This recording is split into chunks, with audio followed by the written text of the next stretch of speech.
opening every single meeting since I've been chair. So if everyone could please stand and remain standing. We're going to do the Pledge of Allegiance, and then I'm going to have Supervisor Terry Withrow give us an invocation. If that's okay? Yep, perfect. Ready, salute.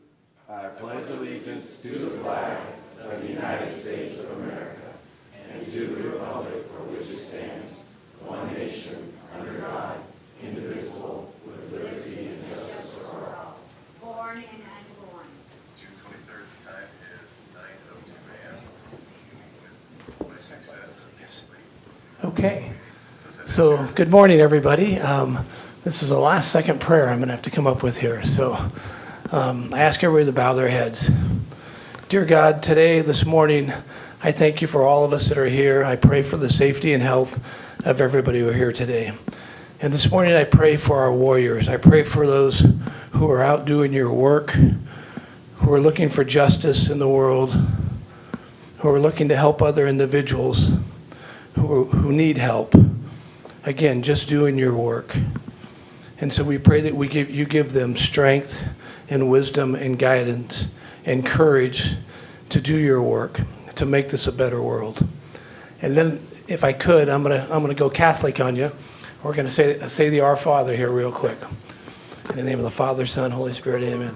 Our Father, who art in heaven, hallowed be thy name. Thy kingdom come, thy will be done, on earth as it is in heaven. Give us this day our daily bread, and forgive us our trespasses, as we forgive those who trespass against us. And lead us not into temptation, and deliver us from evil. Amen. Thank you all.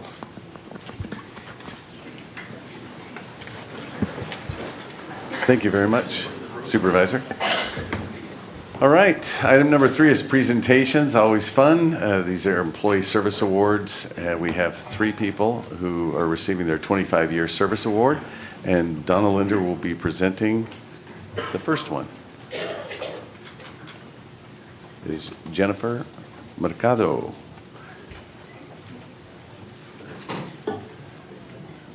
Good morning, Chairman Piazza, Supervisors, CEO Hayes, County Council Bose. I'm here to celebrate Jennifer Mercado for 25 years of service to Stanislaus County. Jennifer started in the Clerk Quarter Department in April of 2001 as a Legal Clerk 1. During her professional career, Jennifer moved through the Legal Clerk band series. In 2002, with some encouragement, she applied for the Legal Clerk 4 position and was promoted, becoming a lead of one of our 4 units in the Clerk Quarter Division. Ms. Mercado was an excellent lead, and in February, she applied and was promoted to a supervising legal clerk. Jennifer is kind and treats staff with respect. As a lead and now a supervisor, she sets high expectations regarding work ethic and performance, modeling both of these as well as exemplary customer service. She trains staff not only with her words, but her actions. In her personal life, she married her husband Juan in 2005. Jennifer is also an animal lover, and she's had many pets over the years. Currently, she has 3 dogs, 3 cats, and a lizard. She enjoys Disneyland and traveling, and some of her travels have been to England, Japan, Iceland, and she's preparing for a trip to France. So join me in congratulating Jennifer on her 25 years of service.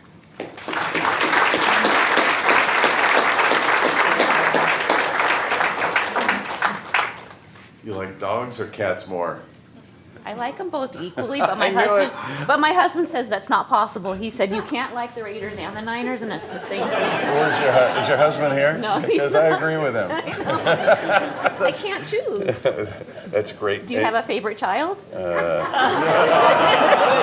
Touche. Nice. Jennifer, so that's really good. Now she got me off my game. So you travel a lot. Yes. Obviously, that's wonderful in France. And have you seen the United States? West Coast. West Coast? And Disney World. Okay. Disney World? Disneyland? Disney World. Which one's your favorite? I think Which one of your kids are your favorite? I really liked Tokyo, Japan's Disneyland. Okay. Because it was very old school. It was like very nostalgic. I guess I should have done that. I guess so. Yeah. No, Yeah. it'll take you back to like Disneyland when you were growing up, kind of before it had Marvel and Star Wars. It's just kind of the old classic stuff. That's I think great. that's what I like more. Great. So 25 years probably went by really quickly. As I get older, time goes by. It seems to be clicking off pretty quickly.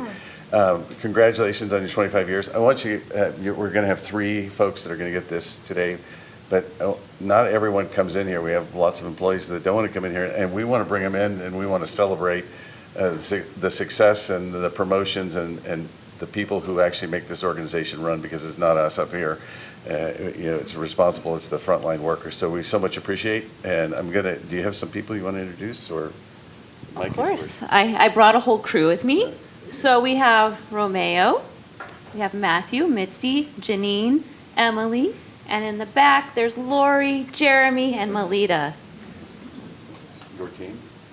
Part of them. Not everybody could come. I know you guys won't let us close down, so if we could, everyone would be here. You just own me right now. That's great. Yeah, I do have a little speech prepared, so, okay. Good morning, everyone. When I first started 25 years ago, I never imagined that one day I would be standing here accepting my 25-year milestone award. Over the years, I've learned that our work is about so much more than the tasks we perform each day. We become a part of people's lives. I took some time and I did a little math. Over the past 25 years, I've helped around 17,000 couples get married and around 25,000 people take a vacation by assisting with their passports. In our line of work as public servants, we have the opportunity to make a difference. Every interaction matters. I've also been fortunate enough to work alongside so many talented and dedicated people. Some taught me skills, some challenged me to grow, and some simply showed me what kindness and professionalism look like in action. The truth is, none of us reaches a milestone like this alone. Looking back, I'm especially grateful to the leaders who believed in me before I fully believed in myself. They saw potential in me, gave me opportunities to learn, and encouraged me to take on new challenges. Without their support, I would not be where I am today. When my time here eventually comes to an end, that sounds kind of creepy. Well, meaning retirement, I don't want to be remembered for a title or a position. I hope to be remembered as someone who made a positive impact, someone who treated people with respect, helped each other grow, and believed in them when they needed it most. If years from now someone shares a story about a coworker who encouraged, supported, or inspired them, and that story happens to be about me, I'll consider that one of my greatest accomplishments. So thank you to everyone who has been part of this 25-year journey. It has been truly an honor. Thank you.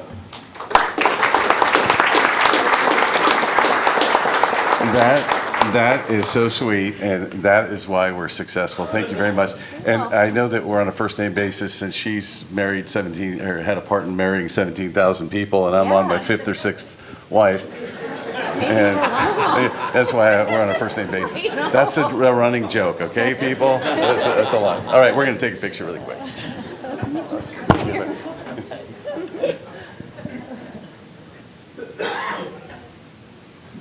Congratulations. Thank you. All right. Next up, Christine Huber is going to be presenting to Laura Ortega.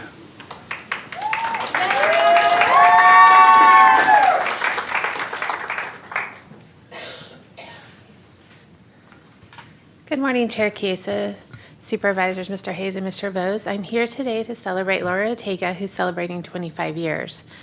Laura started with CSA as a part-time extra help in April of 2000 as an eligibility worker 1 and was hired full-time in March of 2001. Laura progressed through every level of the Family Service Specialist series, gaining experience across multiple standwork sections. Laura spent 7 years in intake and 1 year in continuing as a Family Service Specialist 1 and 2. She worked in Welfare to Work as a Family Service Specialist 3, then became a trainer for staff for 4 years as a family service specialist for. Laura went on to supervise the intake unit and the hearings team for 10 years. She now serves as the staff services coordinator for our hearings team and acts as the American with Disabilities Act and Civil Rights investigator for CSA. As a trainer, Laura was a steady and caring guide for so many staff as they embarked on their training journeys. Laura's patience is more than a leadership style. It's a gift, and she has shared generously with everyone who has had the privilege of learning from her, including myself. Her calming presence has offered reassurance during stressful moments, and her willingness to step in and help in any way she could has created a sense of safety and trust that people never forget. Throughout her career, Laura has been recognized for her steady leadership, compassion, and unwavering support for staff. As a trainer, her patience and calming presence helped create a safe and reassuring learning environment. Colleagues consistently describe Laura as knowledgeable, caring, fair, and approachable. They highlight her willingness to help, her advocacy for her team, and the sense of confidence and stability she brings to the workplace. Her impact is reflected in heartfelt appreciation from team members who value her guidance, generosity, and genuine care for both staff and customers. I personally have gotten to work with her on hearings and civil rights needs, and so happy to celebrate with her family, her CSA family, and all of you to celebrate 25 years of service to the Stanislaus community. Congratulations.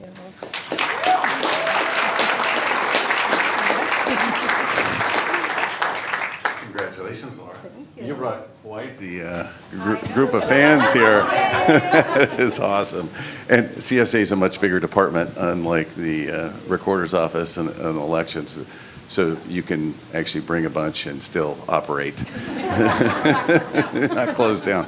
So I love hearing people promoting through the organization, and now you're the trainer, you're the one that's making a difference, and you have you can make an outsized difference in the organization itself when you're training people. And again, we so much appreciate, we talk about this all the time, but the organization is only the strength of its employees, and we feel very fortunate all the time when we present these certificates. So congratulations on behalf of the board. I'm going to give you this microphone. Okay, all right. Well, I do want to thank Christine, the board, and my family, and my work family for being here.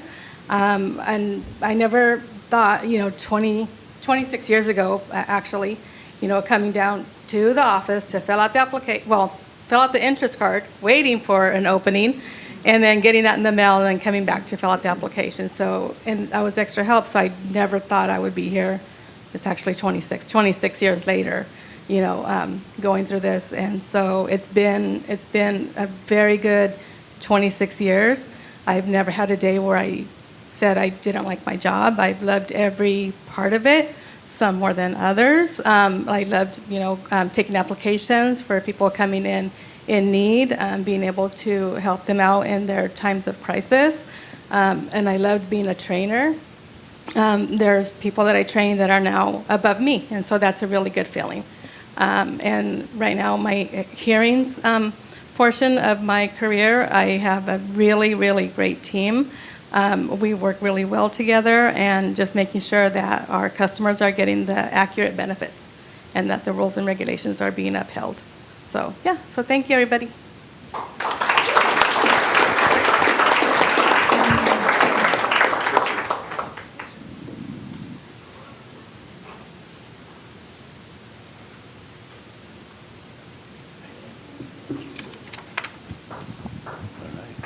All right.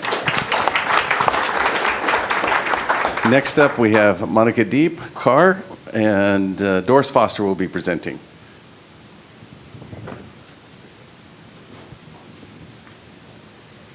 Good morning, Chairman Keys, members of the board, CEO Hayes, County Council Bowes. I'm Doris Foster with Workforce Development. Today, it is my honor to recognize and celebrate an extraordinary milestone, Monica Corr's 25th years of dedicated service to Stanislaus County. Monica began her journey with the county in May of 2001 as an Employment and Training Specialist 1 with Workforce Development, then known as Alliance WorkNet. From her very first months on the job, it was clear that Monica had found a job that she excelled in. 6 months into her new position, Monica was promoted to Family Service Specialist 2 in November of 2001, and then to Family Service Specialist 3 just a few months later in March of 2002. By March of 2003, she received her permanent appointment, solidifying what we all know now. Monica was here to make a lasting impression. Over the years, her personnel file has filled with heartfelt letters from former clients, thanking her for her guidance, her support, and her dedication during some of the most challenging times in their lives.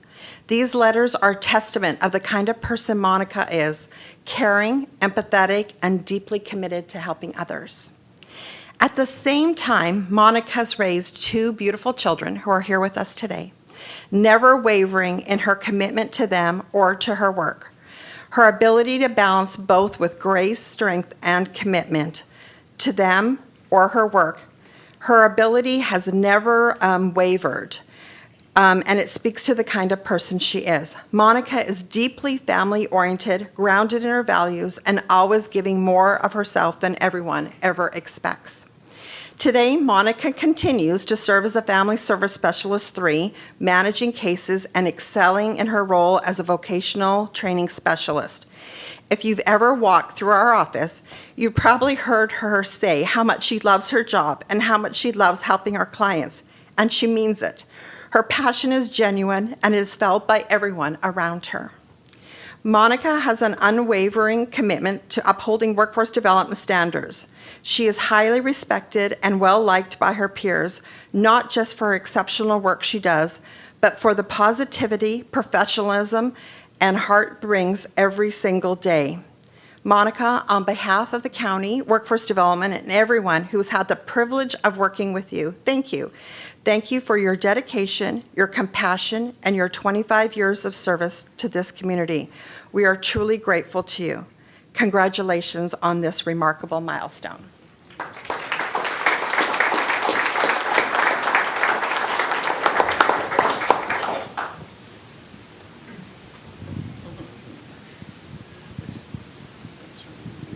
Okay, Monica.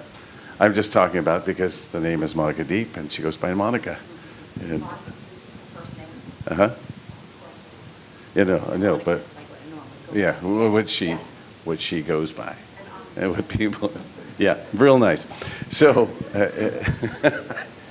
hey, people, stop laughing at me. So, I said when I met you earlier, you look way too young to have 25 years. So I know you started young, and there you have. I'll let you introduce your family, but a former employee here. Again, people promote so quickly in this organization, and they identify folks that can handle more work. And it's always been the county's motto to double your workload and pay you the same amount of money. So it's truly amazing the difference you can make in different areas, right? From where you started. And again, on behalf of the Board of Supervisors, congratulations on 25 years. We look forward to seeing, not 25. I think that might be another few years, but just watching you succeed and helping constituents, helping our population. So. Thank you so much. I want to thank Doris for those very kind words and the entire board, and Jody. I'm so happy to be able to be here today. I did bring the 2 people in my life that are my world, my son, Cameron, and my daughter, Amin. And I really feel very fortunate, very, very blessed to be able to work for Stanislaus County. I've been here, for 25 years. Right after college, this was my first job. I went and got my master's. A lot of my leadership wanted me to promote and do different things because they're like, you can do a lot of different things. They very much encouraged me. But I found my passion. I really, really love helping the community. And I feel like I have to be the front person to be able to do that. And we've trained thousands and thousands of people in different vocational trainings. And they actually are now homeowners and have cars and just thank me after that. So that's my passion. I love my job. I would do it even if they didn't pay me. But I mean, it's good. I do need the money to pay my bills, So I love it, and I really appreciate for me to be able to be here for another at least 10 more years before I retire. Thank you.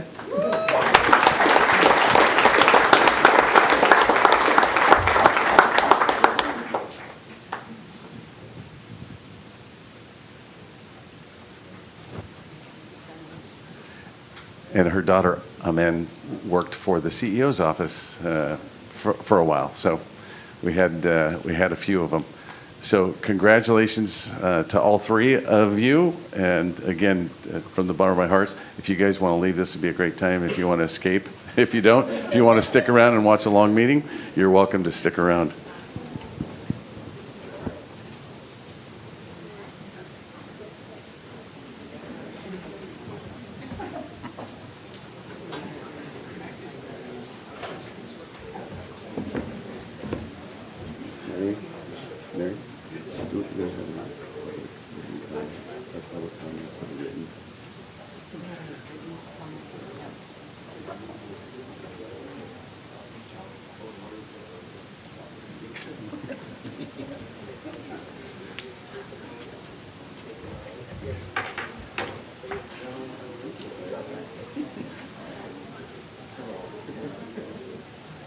Is anyone surprised that I have a missed call from my wife who was watching? Okay. So now we're going to move on to the public comment period. It's an opportunity for those in attendance to comment on anything that is not on today's public agenda. We do ask that you keep your comments to 5 minutes, so it's fair for every speaker, and they have an opportunity. We do not have any written comments for public comment, and I have yellow speaker cards. You don't have to fill one out, but I'm going to do them in order. And at the end, if you want to speak, you just come up after the last speaker card has been called. So first speaker card is Carl Wheeler with the Bayer Boys Volleyball Team.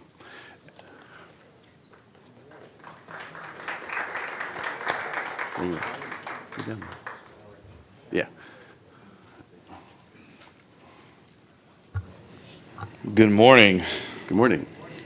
First, I want to thank Supervisor Mr. Manny Graywall and the rest of the board for inviting us here this morning.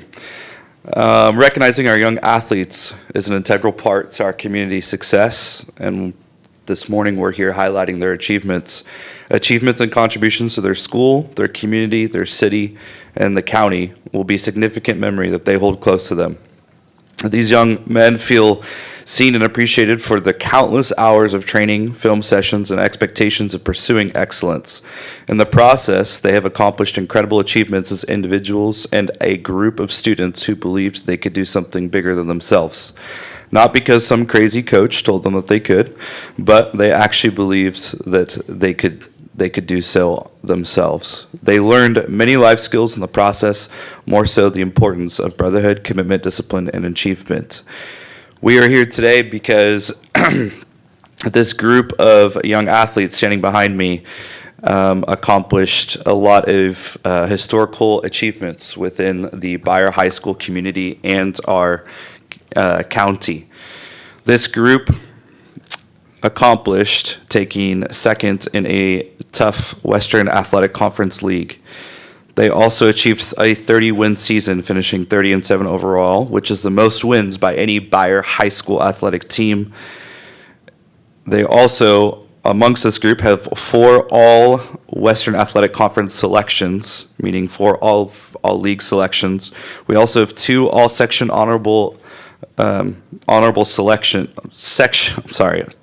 all-section honorable honors in our group here, which is voted on coaches across our section, which ranges from Merced all the way up to the greater Sacramento area. This group also accomplished something pretty incredible, which I've never been a part of, but they are 7-0 in deciding sets, meaning when life or death is on the line, they were victorious every time. This is also the biggest reason why we're here today is because this is the first section championship in our boys volleyball program history. It's also the first Modesto Public School program to achieve a section championship. This group also won their first NorCal playoff game at home, which was very monumental. And not only that, but this group is a very courageous group for taking on a challenge that not many students or athletes have the courage of taking on and representing their community, their school. And without their parent support, without my assistant coach, who could not be here today, I forgot to do this at our banquet. So I want to thank Primo Estendarte for his hard work and achievements with us.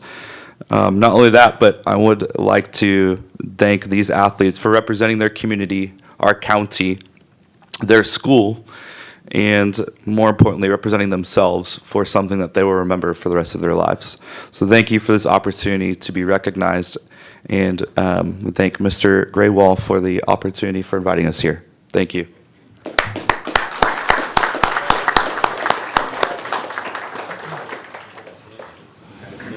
Where you guys go? Stay up there. Stay up here for a picture.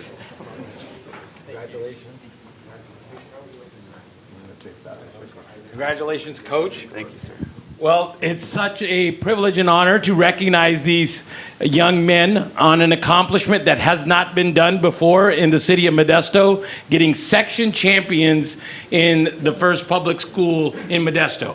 And I think Big Valley also got one, but they're a private school, so you guys stand above them. And I congratulate you for that. And so let me tell you a short story about how I was informed of them winning this section champion. I was walking precincts about a month ago, and I happened to go to my former PE teacher's home, Mr. D. And one of the gentlemen is their grandson, right here, Bird, Ryan and Lindsay Bird's son. And they were having the time of their lives in a pool party. And I was like, these kids look really happy, Mr. D, and nobody's happy when they're around you. So something special must have happened. And he informed them that they had just won the section champion. So I thought it was very appropriate to recognize all of them for their hard work, representing the community, representing the sport, and just being overall good performers that brought a lot of notoriety to our region. So thank you, congratulations, and I wanted to make sure you got acknowledged. And this is to the entire team in recognition of their 2026 CIF SJS Division III Section Championship. Congratulations to all of you. So who's the spiker on the team? Who's the guy that like spikes it really hard? A lot of these guys. All of them? All right. Just wanted to make sure. It's the shortest one, actually. All right. Well, I hope you guys the best. I know a lot of you guys have gotten other awards, and maybe your career will go further into college or even professional, but come back and visit us and make Modesto proud and Stanislaus County. Thank you.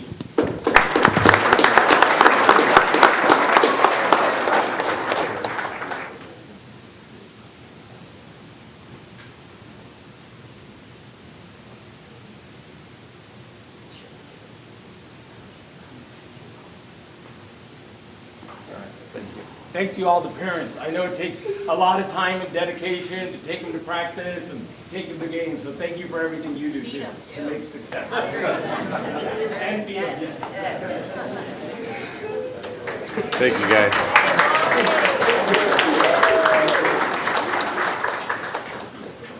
Okay, next up, we have Ron McMurtry.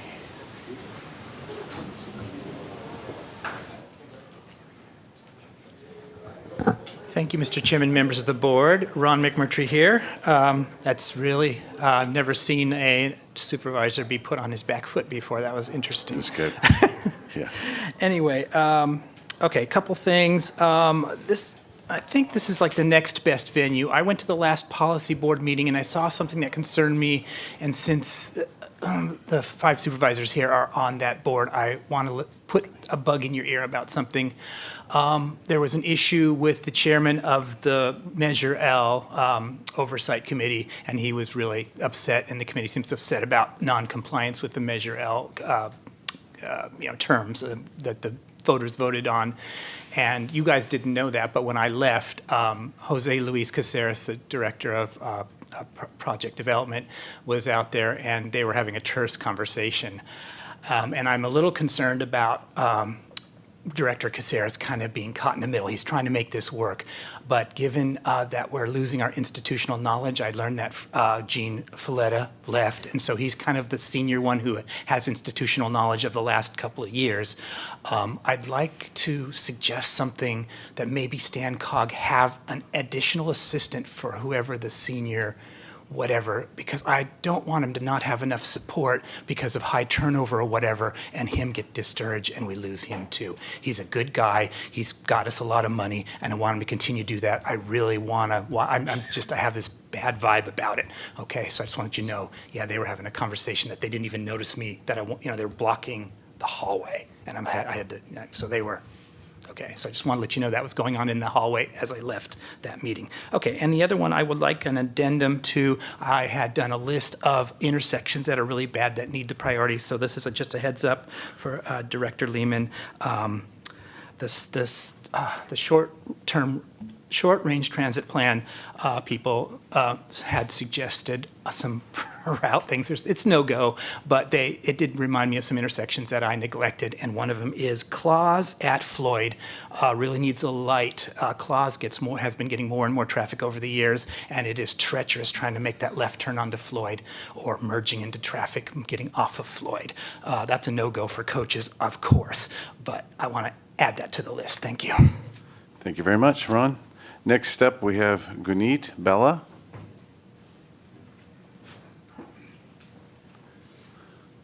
Good morning. Good morning. Good morning, supervisors. My name is Gunit Bella, and I'm a student at Modesto High School. I lead a youth initiative in a nonprofit called the Remedy Project, where I help organize workshops and events focused on mental health awareness and everyday wellness for students within our community. Through this work, I've had the chance to work alongside various students, and one thing I've consistently noticed is how many of them feel like they don't have a place to go with what they're dealing with. Some don't have access to clear or reliable health information, and others don't feel comfortable opening up in the spaces that are available to them. Even when resources do exist, they can feel out of reach, whether that's because of cost, transportation, or stigma. The Remedy Project is my attempt to respond to that in a small, realistic way.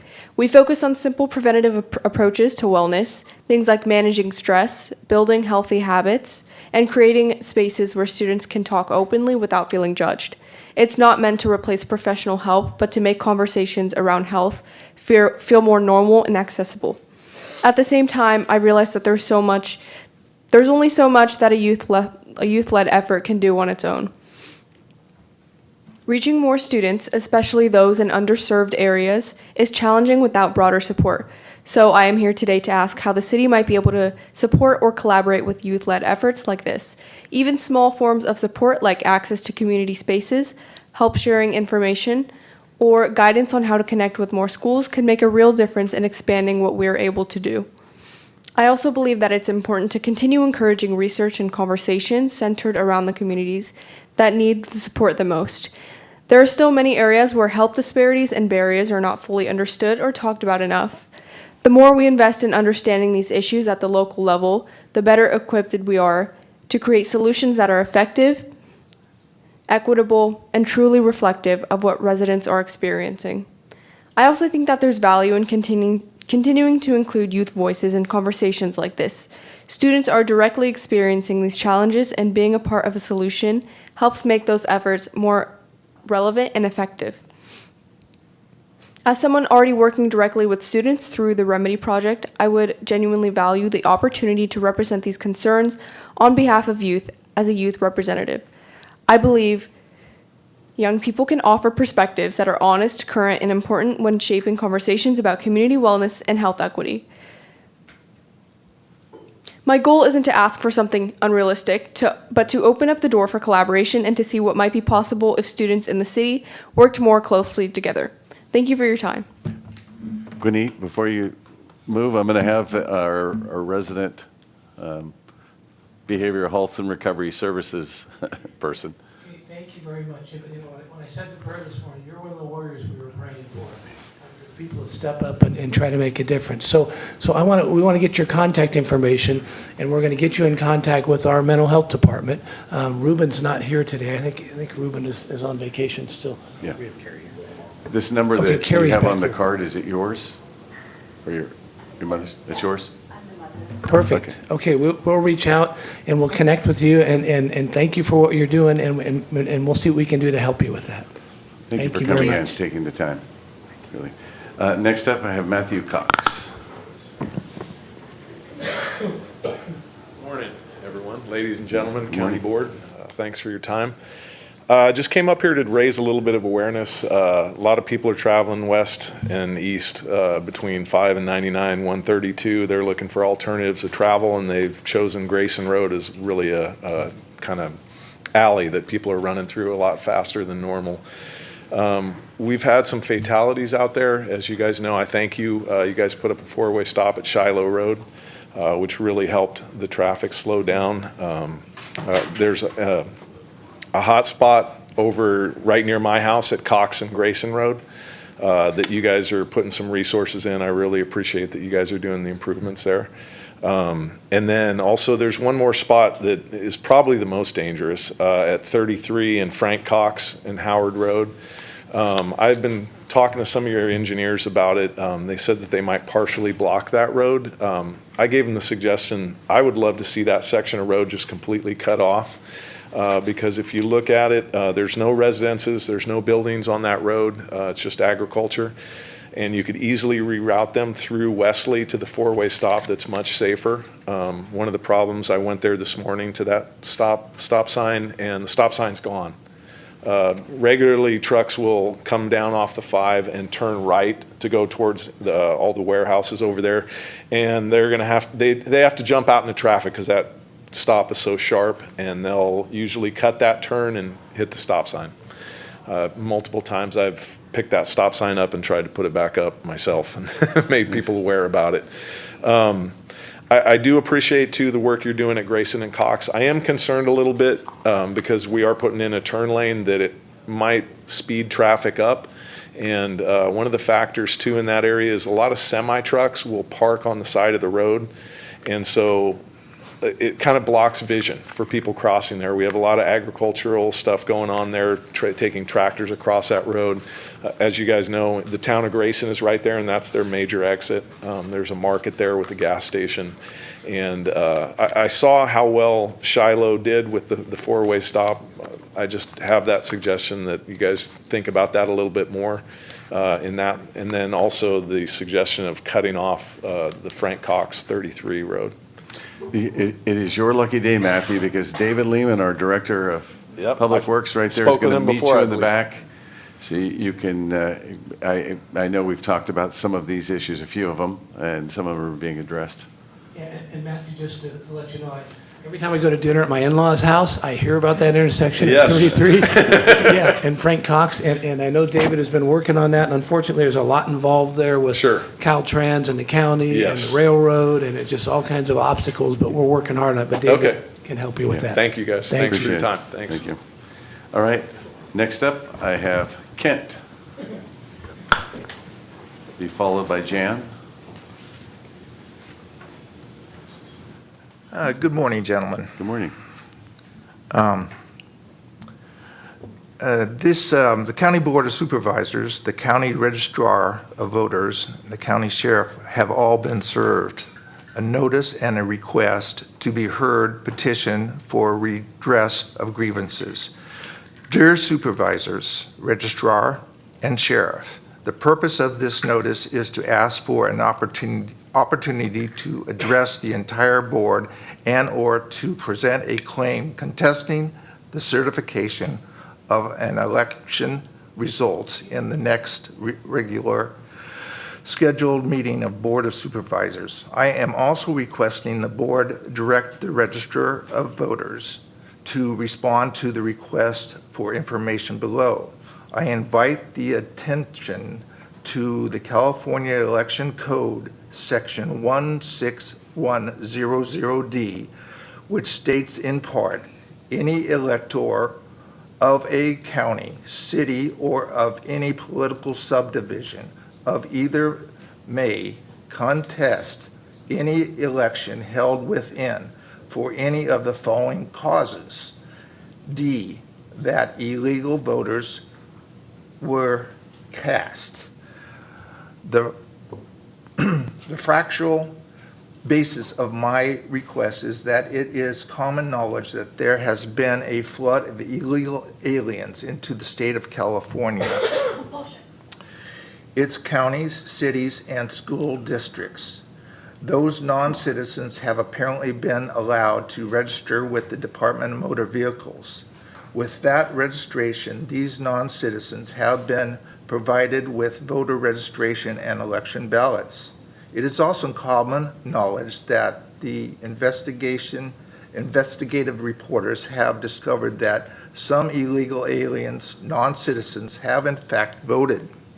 Providing these non-citizens voter registration and election ballots gives you, the members of this Board of Supervisors, and you, the Registrar of Voters, the legal basis to set aside the election and deny its certification due to the number of illegal voters as set forth in the California Election Code 16100, specifically subsection D.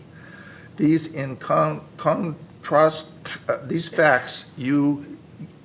facts give you, Sheriff, not only the right, but the obligation to investigate voter fraud. If the Board of Registrars certify the election, they will be committing a felony. Thank you. Thank you. Next up is Jan, followed by Melinda. Okay, hi. This is a continuation of the letter by Robert Paul Preston, who is the Governor Pro Temp for New California State. This letter was addressed to the County Board of Supervisors, the County Registrar of Voters, and the County Sheriff. And they were served some papers yesterday. So, to the Board and the Registrar, would you please provide me and the person who served this letter on you the process, the identity of all officers, employees, and volunteers engaged in the collection and counting of ballots, including the disqualification of ballots and voter verification. As a voter in the state, as is the server of this letter named below, we object to our votes being diluted by votes of those who are not legally eligible to vote. We also object to any compounding of a felony by certifying the election results. If you may remember, the election results of 2020 were never certified. Thank you for promptly responding to this letter and giving me an audience. I'd like to go back and just review a section that Kent talked about. The factual basis is, it's common knowledge that there were a flood of illegal aliens that came in and voted in all counties, cities, and school districts.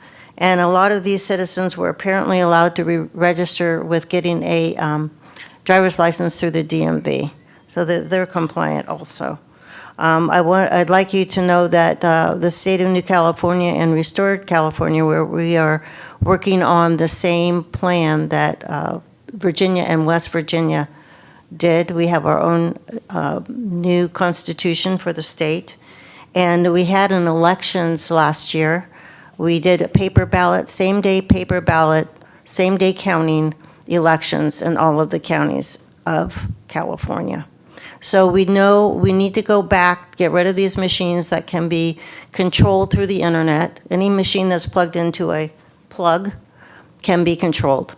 We need to get back to I'm sure a lot of you remember, paper ballots that we can put into a box when we're done voting, and those can be watched, that ballot box can be watched all day long. At the end of the day, we get them, we hand count them, and we know after we have voter ID, proof of citizenship, and all the information that we need. We need to get back to those days so that we are not having our votes diluted. And I thank you for your time. Thank you. Next up is Melinda, followed by Brian. Thank you. I think you all know me. And Kent and Jan, thank you for getting that letter to a point. I'm going to go back to it and finish. The incontrovertible facts give our sheriff once again not only the right but the obligation to investigate voter fraud. If the board and the registrar certify the election, they will be committing a felony. Okay, as a voter in this state and as the server of this letter named below, we object to our votes being diluted by the votes of those who not legally are eligible to vote. We also object to any compounding of a felony by certifying the election results. Notice of reason to not verify any election, June 20, 2026, page 2 of 2 pages. And I'm going to finish this. This was written by Robert Paul Preston. Thank you for promptly responding to this letter and giving me an audience with you to constitutionally redress the grievance pursuant to the Bill of Rights, Article 1. Yours truly, Robert Paul Preston, New California State Governor Pro Tempore. Citizen voter serving this notice was myself, Melinda Mason of Stanislaus County. And those of you who are aware of New California State, you know that we've been standing before you for now nearly 10 years. And we've been calling out the fact that we declared our independence back from California in January 15 of 2018. We read 190 grievances in the public square at that time in 48 counties over just under 200 weeks and established 57 new state of California county committees throughout California. We wrote a constitution that is Republican in its form, and that is the only type of constitution that the United States of America can legitimately give its okie dokie to. And so this corporate system that we're under is falling before our very eyes. And so what I'm here to do is to ask you, unless you're confident that your voter rolls are clean, we recommend that you don't certify the election.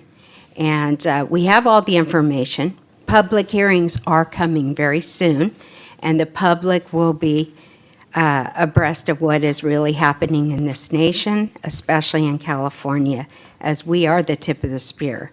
It comes down to you. It's you're the responsible party, and once your vote is to certify this election, you are culpable of crimes against humanity. Those of us in the public square that gave you the position to represent us in this representative form of government. So thank you for your time. Thank you very much. Next up, Brian Evett. And Brian will be my last speaker card if someone wants to speak after him. Morning, Board. Morning. Brian Evett. We're a sovereignty state, so really you have no control. It's like you guys have a bunch of Band-Aids over your mouth. You can't do anything because the state turns around and directs you. Otherwise, you could be arrested. So I know this would be the fact. So it's really hard for these guys what they came up and said, because we can't beat that until we get the state to change things, and you can't change things because they'll arrest you for trying. But I'm not here for that. I'm here for the inheritance purposes. How do we keep our community together? Well, this Proposition 19 came into effect. It's destroyed a lot of our community and the people that are there. Those kids that were all here, they won't be able to inherit a thing. People say, well, we'll get a durable trust. That doesn't do it, doesn't change it. You get one piece of property. You have 4 kids, they get to fight over it. This has got to stop, or we're not going to keep our community together.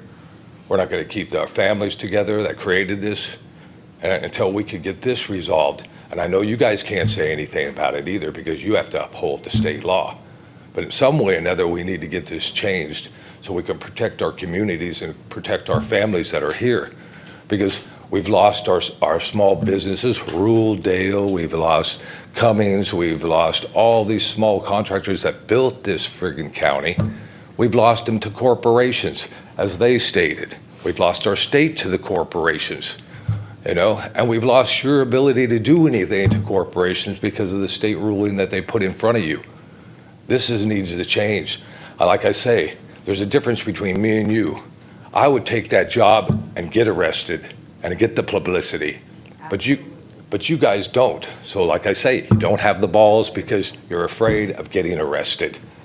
Don't be afraid, because you got a whole community behind you, and it'll spread out. And this is what we need to do, kind of fight for our rights to freedom. You've heard it a million times. But you guys, don't be afraid to get arrested from the state. They won't arrest you anyway because the publicity would be so big. You'd be governor next, So let's try this. Let's work together and get this going. And Terry, the amen that you said, correct. Art in heaven, we want it the same on earth, And unless we fight and put ourselves up on the cross and keep our mouth going even when we're there, that's what's going to make changes. So let's have the strength to do it. Don't be afraid. You got a whole city behind you. You got families and generational families behind you. Take the publicity, get arrested. Every camera will be on you, and that's what we got to do. And our assessor, Don, you wonder why he's leaving us? Because of what the position they put him in. I mean, it's a wonder that families aren't shooting him, So there's a protection too that we have to look at. And it's a wonder that these families haven't even come and just round up and want to strangle all of you, but you're not the fault. I know that, because you have to follow the state rules and laws, But take a chance. There's nothing to lose there, only gain. Anyway, that's all I got to say. And enjoy those kids and that civil voice. That we need that, a center, community voice center. And I'm going to try to work with them because I have a brick and mortar. And if anybody wants to help me put the brick and mortar together, if you guys want to help me get it going, it's sitting out there. Otherwise, I'll turn it into a cemetery. But we need a voice, and we need our kids to know this too, so they feel relaxed. That young girl that came up, she was feeling relaxed. If we can get all our schools to feel that way, we'll have a strong voice here, and we'll have generations to come. So let's work on that, you guys, huh? I'd like to see that. Thanks, guys. That's all I have to say. Anyone else for public comment? Good morning, Board of Supervisors. My name is Bianca Lopez. I'm with Valley Improvement Projects. I'm here to talk about two different things. One is the language access and ADA compliance that you guys discussed at the last board meeting, and then our Zero Waste Working Group update. I'd like to say that, yes, this is a step forward to equitable access, language access, and civic engagement for those who are English language proficient or learning English, where English isn't their first language. I do feel that the teleconference option that you guys are choosing to use is not equitable or accessible. And just as you mentioned, Chairman, that the county's motto is to double the workload for the same pay, it seems like it's the same kind of theory that we want more community engagement and commitment, but we're going to place more obstacles in front of you in order for you to do that. So it was a very condescending joke to me, but maybe not to your staff. I think that the teleconference option of calling in and not being able to see who you're talking or who's talking and who's saying what isn't equitable. The same thing the city of Modesto does for their Wordly program. If you want translation, you have to be on the Wordly app. You can't see who is doing the speaking, who said what. And so that's not fair. We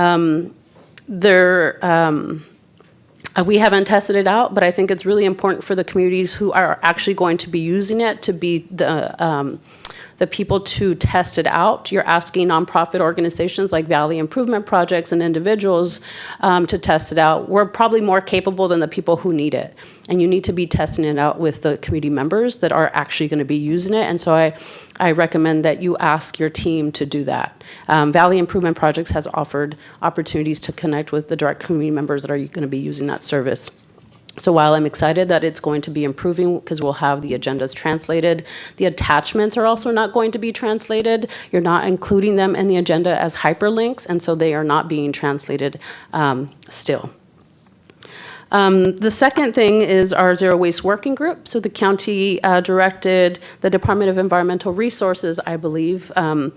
That's how the Zero Waste Working Group started. I can't get an answer about how the Zero Waste Working Group started, but DER did approach Valley Improvement Projects for the Zero Waste Working Group.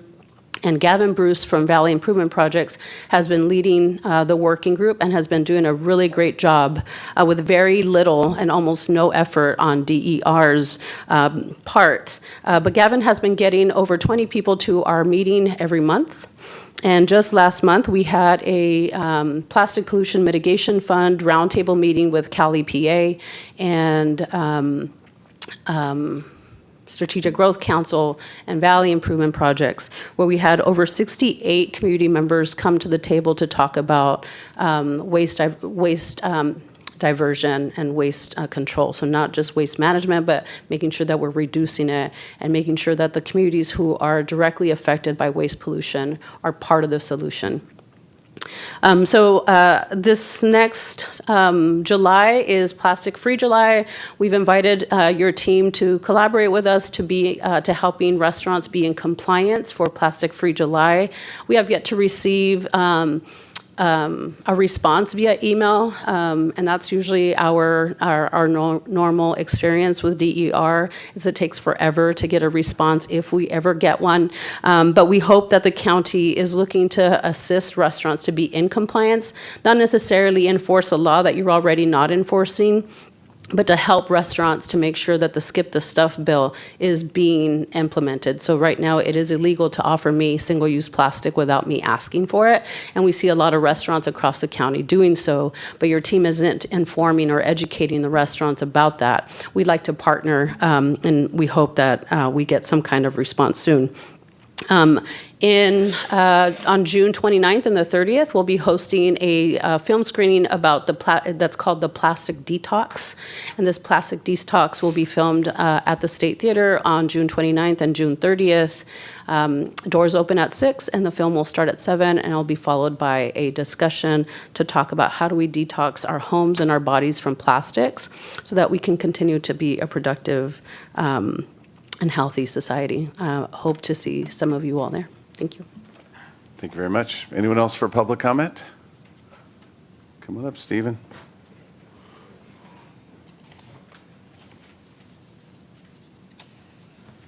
I do have a card from you for Yeah, that's later. 6-2. Yeah, that's later. Okay, thank you, Mr. Chairman, Supervisors, Mr. Hayes and Mr. Bose. I'm glad that the folks from the New California State were able to come here today and express their opinions, because I believe in the Constitution, and I joined the military to protect people's right to say those things in a public forum, and I very much believe in that. But the state of New California, while it's a wonderful exercise in political science, will not ever become a state in the United States simply because of that same Constitution I swore to uphold. Article 4, Section 3, Clause 1 states that a state cannot be split unless you have the consent of both the United States Congress and that state's legislature. Now, West Virginia and Virginia from the Civil War has been brought up about that, but the legislature of Virginia voted to secede from the United States, and the members of Congress representing Virginia walked out of the Congress. So unless those similar things happen with our representatives from California, it's a wonderful exercise, but it's just not ever going to happen. Do we have problems with elections? There are probably some problems with elections. It happened back in Wisconsin where there were statements made about illegal people voting, and they went ahead and verified the rolls, and they did find illegal votes, 1, in the entire state. So no system is perfect, but there's certainly not enough going on to justify not certifying the election. And as far as paper ballots go, I do not know what the folks throughout the entire representing this group of New California have stated, but I filled out a paper ballot when I voted for this June primary. Anyway, that's all I have to say for this one. Thank you very much for your time. Thank you. Stephen, anyone else for public comment? Okay. Seeing none, I'm going to close the public comment period, and we're going to move on to the consent calendar. I do have someone that wants to comment on B21 and B32. Does any board member want to pull any items? Does anyone in the audience want to speak on any of the other items besides B21 and B32? If not, I'll entertain a motion. Everything excluding 21 and 32. Motion to approve all items except B21 and B32. All right. We have a motion and a second. All those in favor say aye. Aye. Opposed? Motion carries 5-0. Can't vote twice. All right. Ron, come on up. Comment on, we're going to let you comment on both of them. B21, just so everyone knows, is the approval of the authorize the Health Services Agency to accept congenital syphilis prevention grant in the amount of $80,000. Yeah, thank you, Mr. Chairman. This is a technicality, or else maybe a small amendment needs to be done. I know a lot of these discussion things are kind of boilerplate, so I'm a little concerned because one little thing that was said was that the prevalence of the disease has been increasing, but nowhere in the document in your packet is there a little table showing you the numbers. So you go, oh yeah, they are increasing. So I'd like to suggest that that kind of thing should be included. And, the director should say, is it increasing, or was that a mistake? And they maybe should have said for continued prevention and treatment or something. You know, maybe they should have reworded that. If it is increasing, where would a member of the public get that information? Okay, you ready for B32? B32 is the approval to use up to $20,000 of community development funds to pay for expenses associated with community cleanups. Okay, that's interesting. I noticed that each project's allotted $5,000, and the various communities are not the same size. And so I want to ask, I guess it's, Ms. Hidalgo, well, maybe that's not, maybe it's a policy thing for you guys to answer. Why wouldn't these things be based on per capita? Because the community's all different size. So I feel like ones with bigger would have maybe more garbage and would probably, that way you wouldn't have to do something like this to amend the funding. Thank you. So there's one-time action, and if the money's used, it could be used up to $5,000, but they just pay the actual bill on the garbage collected. So, but that's why it shows up as $5,000. But it doesn't mean it was actually spent. You'll see that we rectify that during budget, right? Is when we have the. Yeah, previously we were, I think our efforts were a little more precise around what each one of these cleanups might cost, but we found that sometimes, regardless of the population of the community that you're working in, there may be a need to increase that amount on the spot, and we were putting ourselves in a situation where you'd almost have to come back and retroactively request support to take care of the community. And we actually really appreciate it when we have a strong showing in any of these communities, and oftentimes it can just be numerous factors will dictate how large the cleanup is or is not. So this is our effort to just set us up for success, make sure the board is approving of the total process, what the maximum cost might look like. That's it.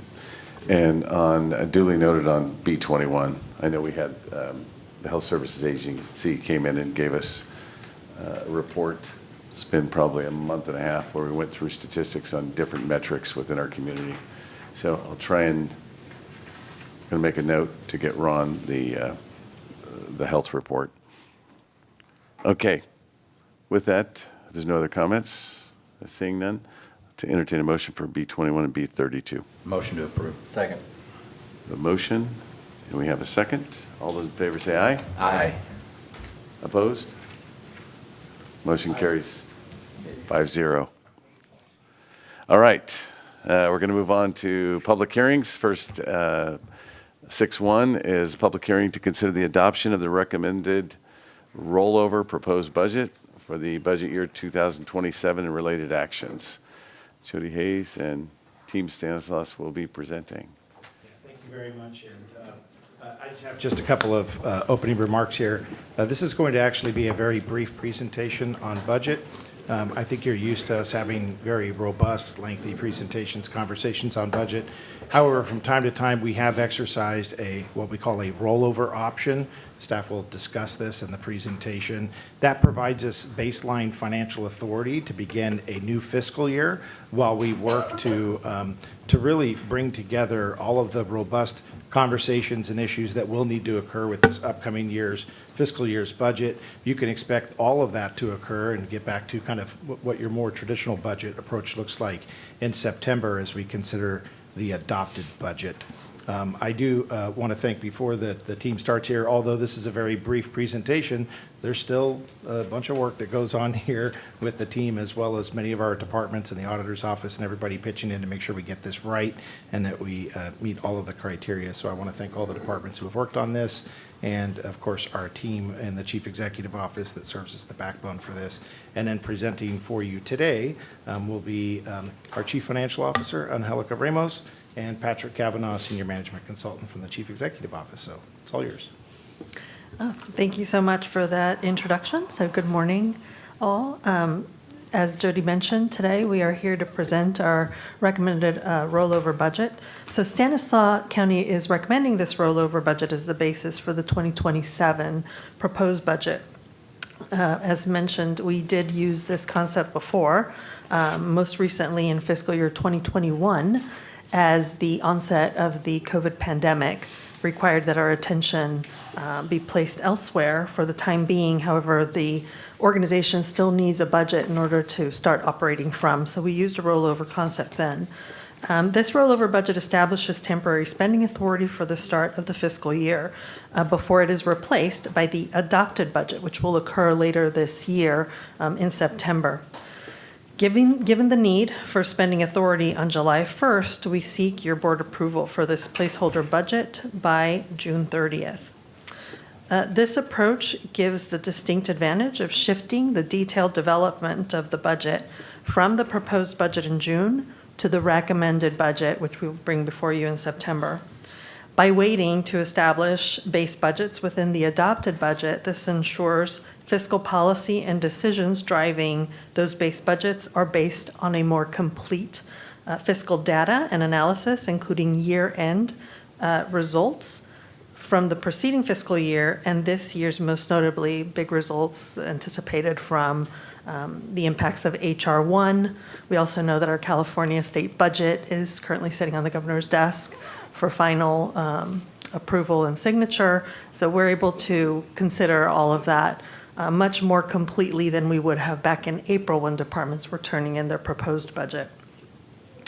So development of the rollover budget begins by taking the 2026 legal budget as of mid-year, which was December 31st of 2025, one-time appropriations and revenues, along with capital outlays, which are fixed assets that require specific board approval. Those are removed so that we land at just our ongoing recommended need for the organization. Finally, we did include only, in addition to that, time-limited sensitive adjustments necessary to make due to operational needs. This arrived us at the recommended rollover proposed budget. So we do have some recommendations, and Patrick, here sitting next to me, will take you through those time-sensitive recommended adjustments. Hi, good morning. The limited recommended adjustments contained in the recommended rollover proposed budget addresses time-sensitive items that would have detrimental impacts to the organization and community if they were delayed until the adopted budget. These budgets are an increase in capital outlays of $4.3 million for the purchase of sheriff replacement vehicles with specific ordering and upfitting windows using net county costs and $139,000 of revenue for 2 total loss vehicles. An increase in capital outlays of $500,000 in public works for the purchase of zero-emission vehicles with specific ordering windows in alignment with the California Air Resource Board Advanced Clean Fleets rule through the California state contract using department retained earnings. An increase in appropriations of $2.7 million for general liability insurance premiums due July 2026, funded with cost allocation plan revenue. And finally, authorizing transferability of appropriations between the professional and general liability legal budget units to ensure sufficient appropriations necessary prior to the scheduled consideration of the adopted budget in September. Altogether, we arrive at our final recommended rollover proposed budget. The recommended proposed budget totals $1.88 billion and supports 4,771 allocated positions. On the screen and in the report, you can see the breakdown of appropriations of the recommended 2027 rollover proposed budget. By priority area, with the general distribution of funding is in line with the past several budgets that have been presented. Thank you, Patrick. So I will take us through the funding sources that we're pointing to fund this rollover budget.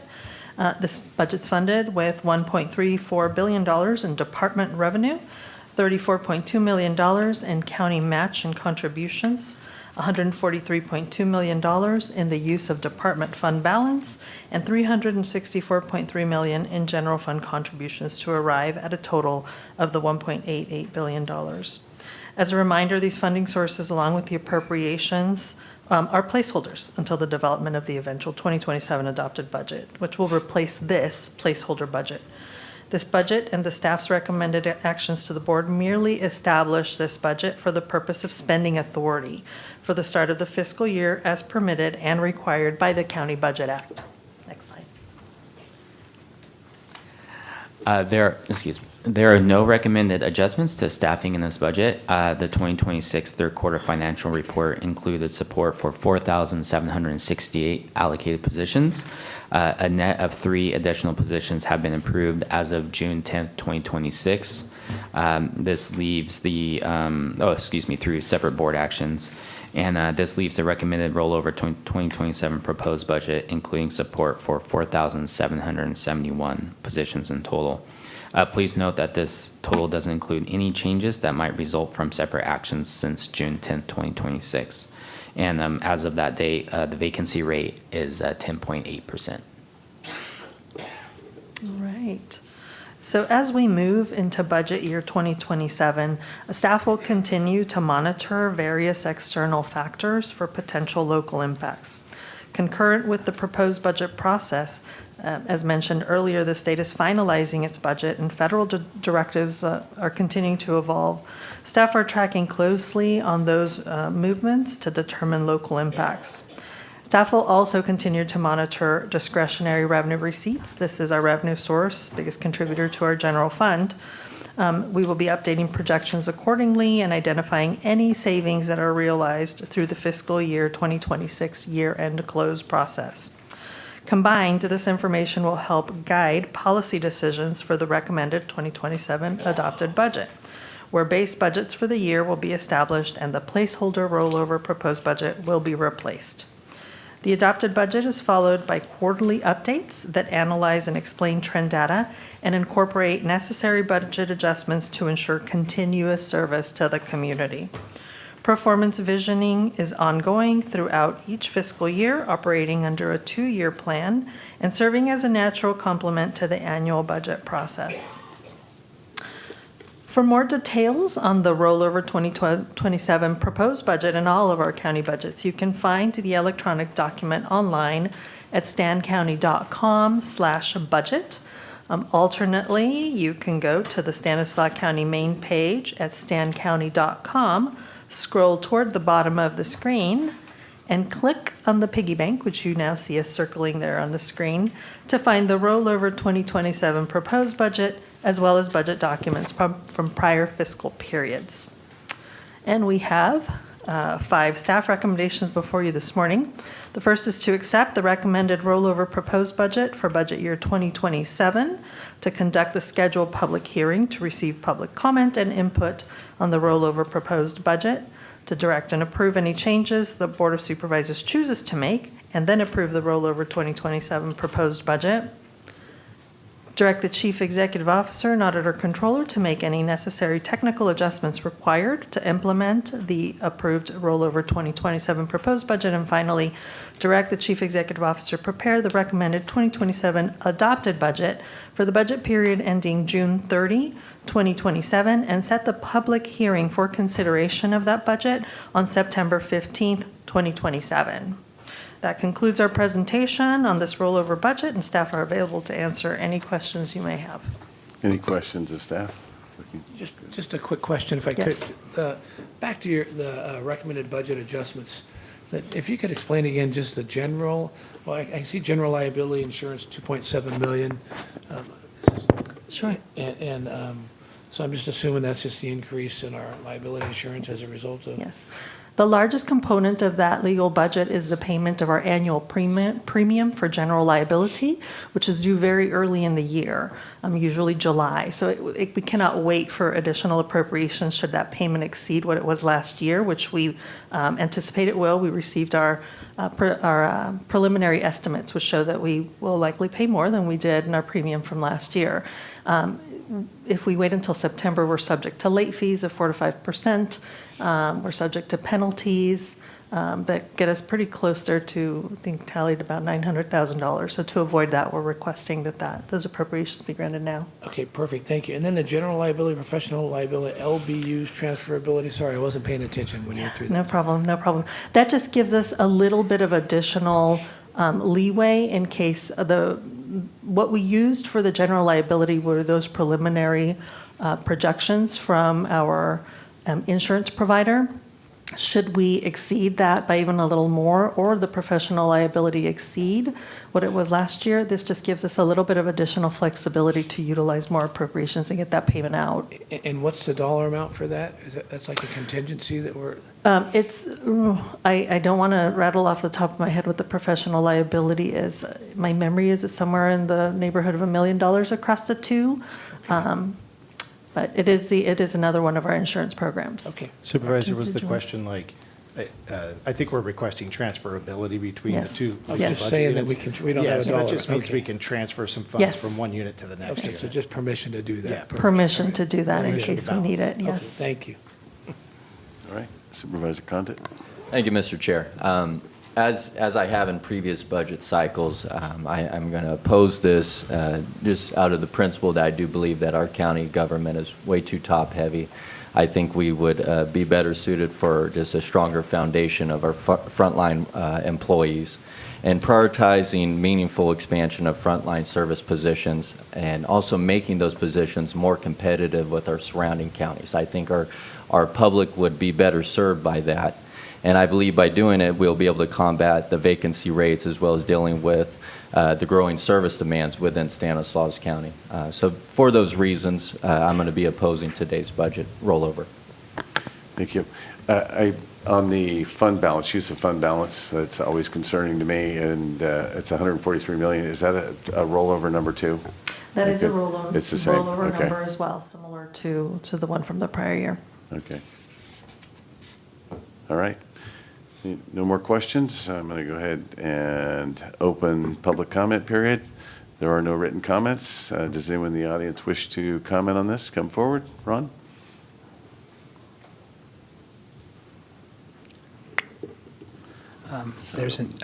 For the sake of visually impaired people who just listened to the oral presentation, CFO Ramos made a small error in the approval date. It's September 16th, 2026. She said 2027.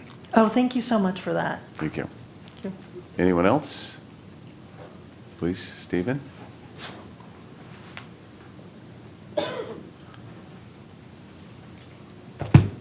Thank you, Mr. Chairman and members of the board.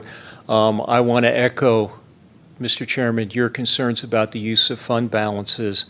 Those fund balances have been dropping over the past several years, and I know it's been stated here that you're not supposed to be the people's bank and holding on to these monies and keep them in the bank.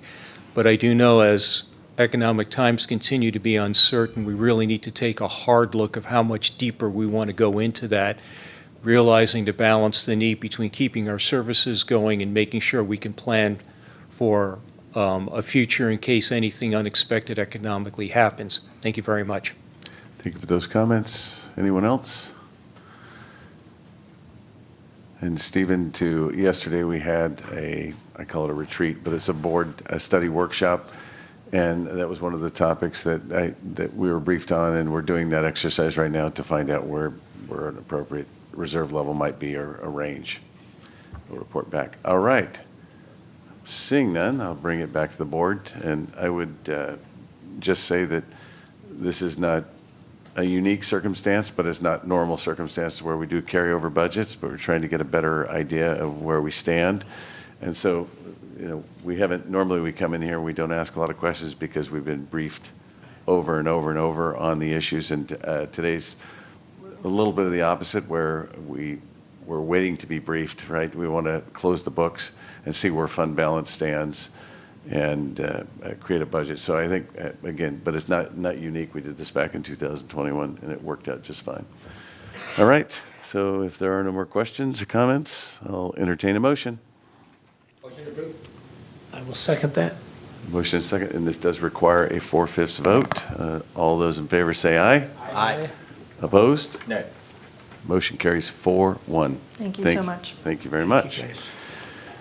Going to move on to public hearing number 2, the approval to conduct a public hearing to consider adjustments to the Stanislaus County maximum franchise rates for solid waste collection services. Fidelis and Tom will be presenting.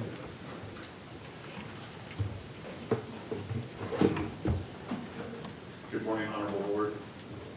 Chairman Chiesa, CEO Hayes, County Council Bose. Before you today is approval to conduct a public hearing to consider adjustments to the Stanislaus County maximum franchise rates for solid waste collection services. Presenting is Tom Wolf, our interim solid waste manager, and our staff service coordinator at Fidelis Guines. Thank you, Rob. Good morning, Chairman, members of the board, CEO Hayes, and County Council Tom Bose. The Department of Environmental Resources is proposing adjustments to the franchise maximum refuse rates for waste and recycling collection services for the unincorporated areas of Stanislaus County. Stanislaus County's unincorporated areas are divided into 4 exclusive franchise areas, each served by a designated hauler. They are Bertolotti Disposal, Jilton Solid Waste Management, and Turlock Scavenger. And note that Turlock Scavenger has 2 areas. These areas are comprised of a mixture of residential, commercial, and drop box customers.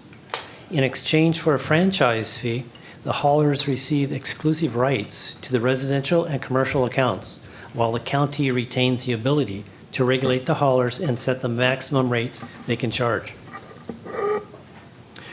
In November of 2008, the board approved the current rate adjustment process. The adjustments are determined using one of 2 methods.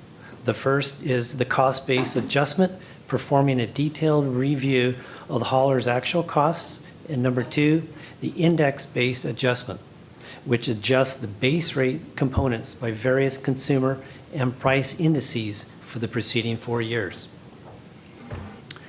In June of 2023, the board adopted a new set of base rates, the first one incorporating SB 1383 costs, which became effective on July 1st, 2023. The current rates reflect the second set of adjustments made to the base rates using the various price indices established by the rate adjustment methodology. The proposed rates are the third index-based adjustments to the base rates. It is the second set of rates that shifts all disposal to the Fink Road landfill due to the closure of the waste-to-energy facility in 2024. The following adjustments have been applied to the indicated rate components of the individual franchise haulers' residential and commercial base rates. For drop box services, the labor, fuel, collections, and interest adjustment components were applied to the haul charges. Of the 25,642 residential customers, 11,689 will see a 2.30% increase. 5,495 will see a 2.21% increase. Approximately 7,000 will see a 2.27% increase, and approximately 1,391 will see a 2.17% increase. The rates shown are the most common residential rates for the SB 1383 exempt areas. These residents receive one 96-gallon cart for all waste material. The adjustments range from an increase of 53 cents in Area 4 to an increase of 75 cents in Area 1. The rates shown are the most common residential rates for the SB 1383 areas. These residents receive a combination of 96-gallon carts for garbage, recycling, and organic materials. The adjustments range from an increase of 91 cents in Area 2 to an increase of $1.33 in Area number 3. Now we'll shift to the commercial customers. Of the approximately 4,100 commercial customers, about 1,500 will see a 2.59% increase. 920 will see a 2.43% increase, and approximately 1,600 will see a 2.75% increase. The rates shown are for the most common commercial service of a 2-yard bin picked up once per week for the SB 1383 exempt areas. The adjustments range from an increase of $2.45 in Area 4 to an increase of $3.03 in Area number 1. The rates shown are for the most common commercial service in the SB 1383 areas. Commercial customers in these areas receive recycling services in addition to their 2-yard bins. And here the adjustments range from an increase of $3.09 in Area 4 to an increase of $4.04 in Area number 1. The most common drop box haul service of 20 to 29-yard drop boxes are presented in this slide. And the adjustments range from $5.75 in Area number 4 up to $7.07 in Area number 1. Staff recommends conducting a public hearing and considering the approval of the proposed franchise maximum rates for refuse collection services in franchise areas 1, 2, 3, and 4. If approved, these rates will be effective on July 1, 2026. Thank you. Questions? Thank you very much, Tom. Any questions? Thank you, Tom. Thank you for your presentation. So if I understand this correctly, we raised a similar rate last year, around June 10, 2025. Correct. Are we just going to keep raising rates every year? Can we expect another similar rate increase in 2027? It's hard to predict the future. There's a lot depends on it. I don't really want to hazard a guess, but trending that way may be a good way to go. And so what is driving this? Is this inflation? Is this world politics? I mean, what are the factors here? No, it's a little bit of everything. Fuel, inflation. Anything else, Fidelis? Labor, collection costs, fuel, disposal costs, interest rates are some of the factors, and each of those components are adjusted based on its individual index that's assigned to it. So collectively, if a rate, let's say, costs $100 with 7 different components, each component is adjusted depending on that index. It can give us like $1.02 collectively. Yeah, No, and I know we have to live in this reality where we're dealing with all these factors, but it just seems to me that we're just going to keep pinching people until there's no longer something to pinch. And it's just like a merry-go-round at this point. And with all due respect, I'm going to get off the merry-go-round. So I am going to be opposing this today. Any other questions before I open the public hearing? All right, we'll go ahead and open the public hearing. We don't have any written comments. Good morning again, Bianca Lopez with Valley Improvement Projects. As I mentioned earlier today, the Zero Waste Working Group is really working really hard to advance our zero waste plan that we proposed a few years ago and advancing to make sure that we keep things out of the landfill by refusing, reusing, repairing, and all the other R's, all the R's possible. I don't see the county, it's a disservice to charge people an increase for waste pickup when the county isn't doing anything to actually address the problem and to reduce the waste that we are actually producing. As I mentioned earlier, restaurants are still using single-use plastics. Why aren't we helping them divert or, use different systems? We're just letting them create more trash while we're charging residents who don't even have the choice to recycle their recyclable material and their organic waste.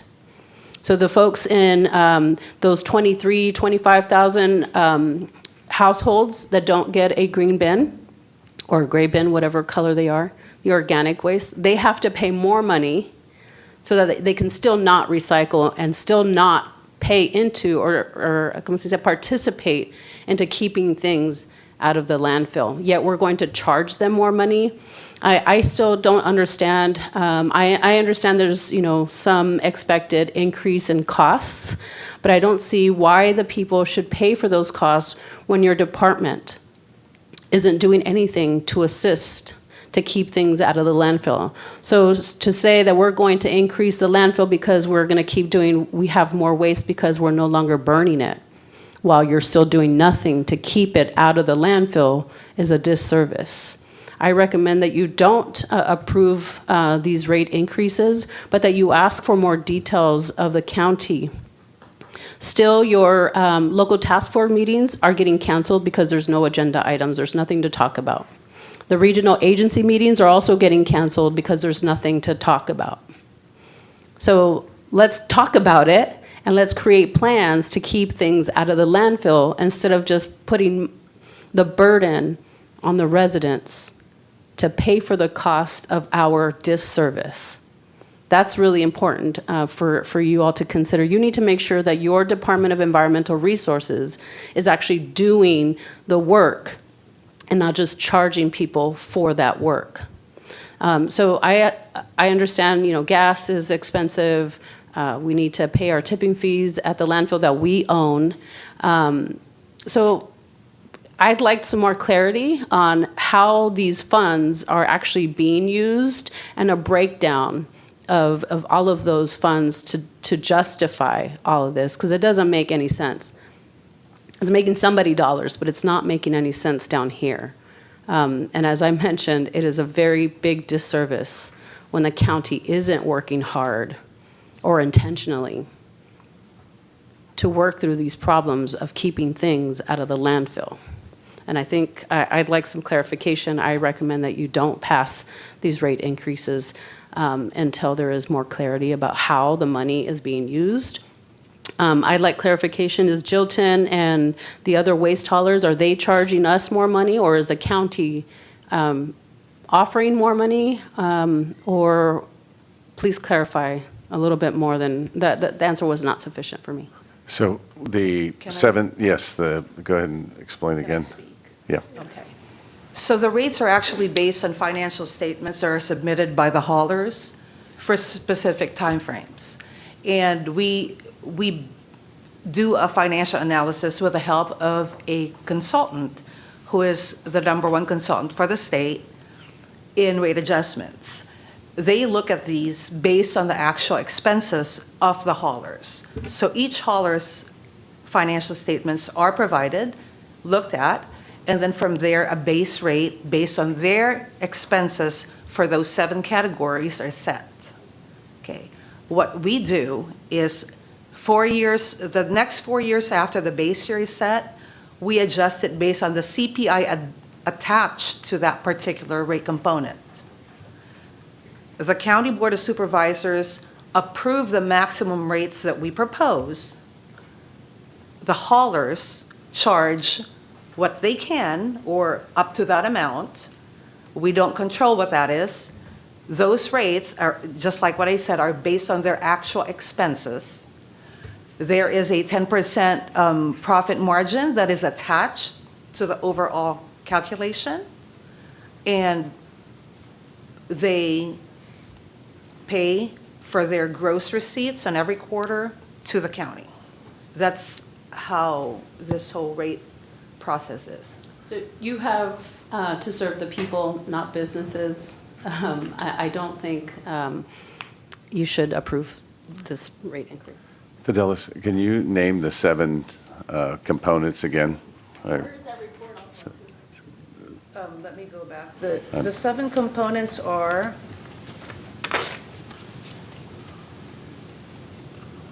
labor component for each of the haulers, the fuel component, collections components, the disposal components, transfer fee, interest components, and then franchise fees. So each of these components were adjusted by these percentages to make up the proposed rate that we have right now. Yeah, okay. It's in the contract. Okay. Anyone else for public hearing? Come on up.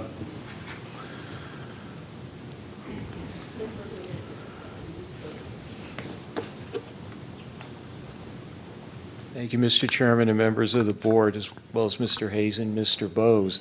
Again, for the record, my name is Stephen Morrow. Anyone who sits on a governing board has to make some, unpopular decisions. And when you're squeezed with a choice of either increasing rates or reducing service, it's never a pleasant decision that has to be made, and I've had to sit on that in my previous role as sitting on the Regional Transit Authority Board of Directors. So I know it's a hot seat. I'm grateful that the rate increases were kept at least as low as possible. And to address Supervisor Chance-Condon's question, last year in Area 1, our rate was actually lowered by 50 cents a month, which surprised the heck out of me. So I know our contractors are being squeezed, and they have to pay their people in order to be able to provide services, and we're all getting hit with food costs and anything. So there's no real good short-term solution at this point, unfortunately, to raise costs. But I fully agree with Ms. Lopez. We have to look for a longer-term solution to try to reduce the amount of waste and try to increase the amount of material we can recycle. Because long-term, we just can't keep burying the trash in the ground. That's just not going to work. So we'll just have to keep moving forward to try to come up with a better solution. Thank you. Thank you very much. Anyone else? Seeing none, I'm going to close the public hearing, bring it back to the board. A couple quick comments, if I could. First, Bianca, I always appreciate your passion. And I think, just as Stephen said, the ultimate goal here is to get to zero waste. And I agree 100% with that, so hopefully we can get there. But in the meantime, we've got to pick up the garbage, and there's still garbage out there. And if there's not a profit margin in it for our haulers, we won't have any haulers. And they won't do this unless they can make a profit at it, which I don't penalize them or think that's a bad thing. That's what they have to do. I'm very confident in the process that we have. The financial statements that we talk about that we receive, those are audited financial statements that we get every year. And the formula that the board, not this board, maybe Vito was on it back in 2008, I don't know when the process was put together, is a very fair process, and it goes through methodically what justifies our ability to be able to increase these rates. So So I have no problem with the formula and the process that we go through every year. We don't want to increase the rates on anybody, but we want the garbage to get picked up, and we have to continue to do this in order to have haulers that will want to serve in our community. So I get that part of it is I just think is there's nothing we can do about that. But we do need to continue to get to zero waste, and that would be the ultimate goal to do. And I think there's a whole lot more that needs to happen at the state level as compared to at the county levels for us to make these changes. Was it 1383? That's what 1383 was the first step with that towards that. Unfortunately, that came with a rate increase, right, in order to accomplish that. So. That everybody had to pay. But I think the day will come, we will get there. And as far as the restaurants and stuff, for us to be able to enforce them to have the zero, push for their zero waste, and would require us to put in place ordinances on them, I would think, for them to be able to do that, which if that was the case, it would increase their cost. You can just work your way through this whole thing. It would increase in their cost, which they would then pass on to their customers. So it's not here. Maybe it's not on the garbage can, but now it's on the food you're buying. And so it's complicated. It's not easy for us to get there, but we definitely want to get there, and we will. I think the day will come that we will get there. But in the interim, we've got to pick up the garbage, and we've got to be able to have people that will pick up the garbage, and they won't do it if we don't make a profit. And so, anyway. I'll support this today. Thank you. Thank you. Any other comments? Yes, thank you, Mr. Chair. Raising rates is on anything, whether it be picking up garbage, delivering water, putting out fires. It's just aggravating to raise rates. But some of the biggest pushback that I've received is when we don't raise rates and we go a few years without raising rates, and it's much larger now.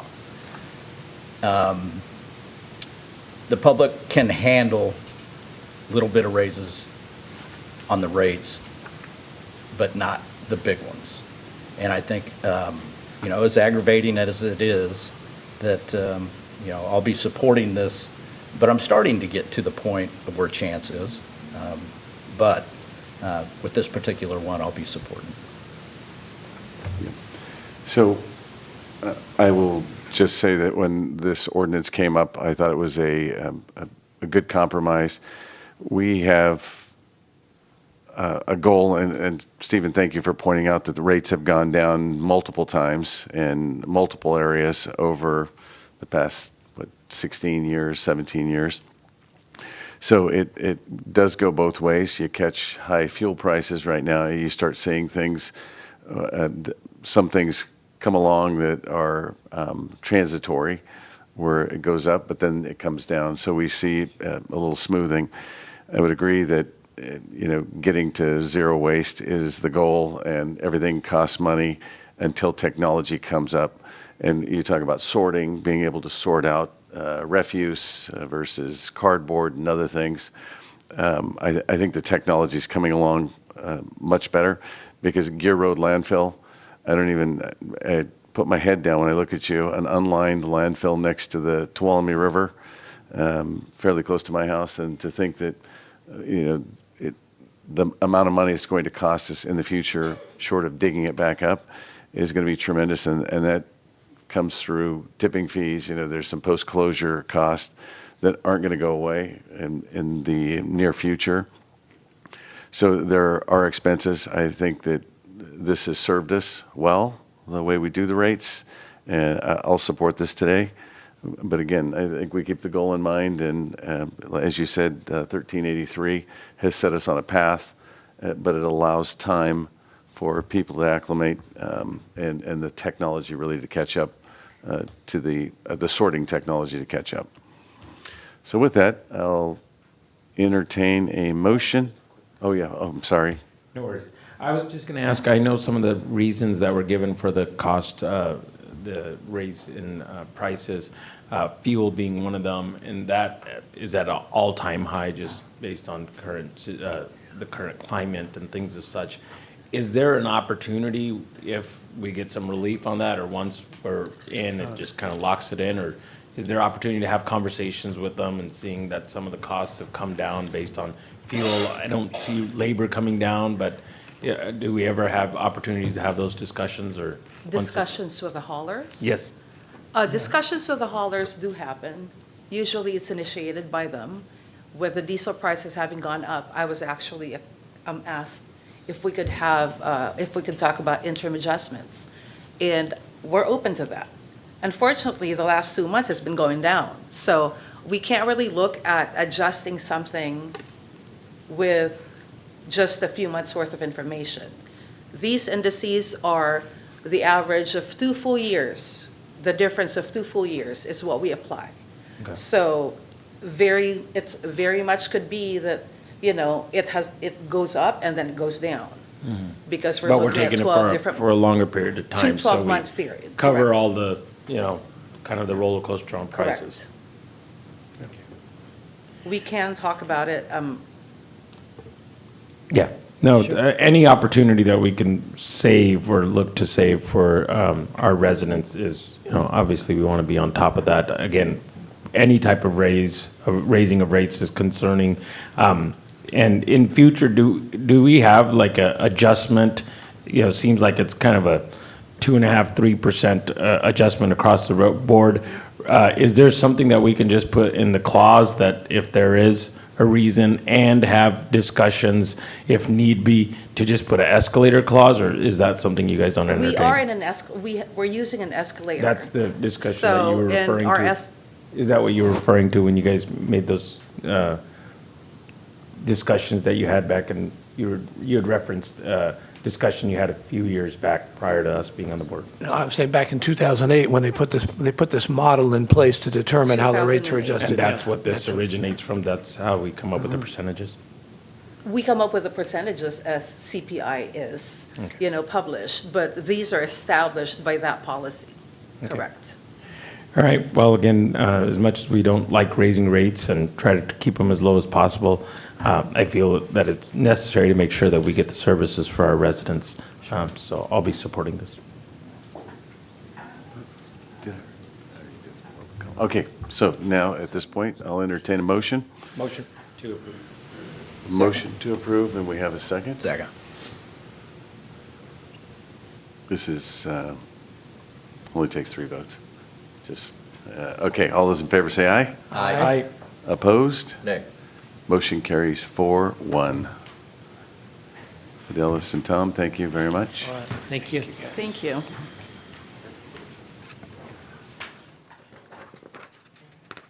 Okay.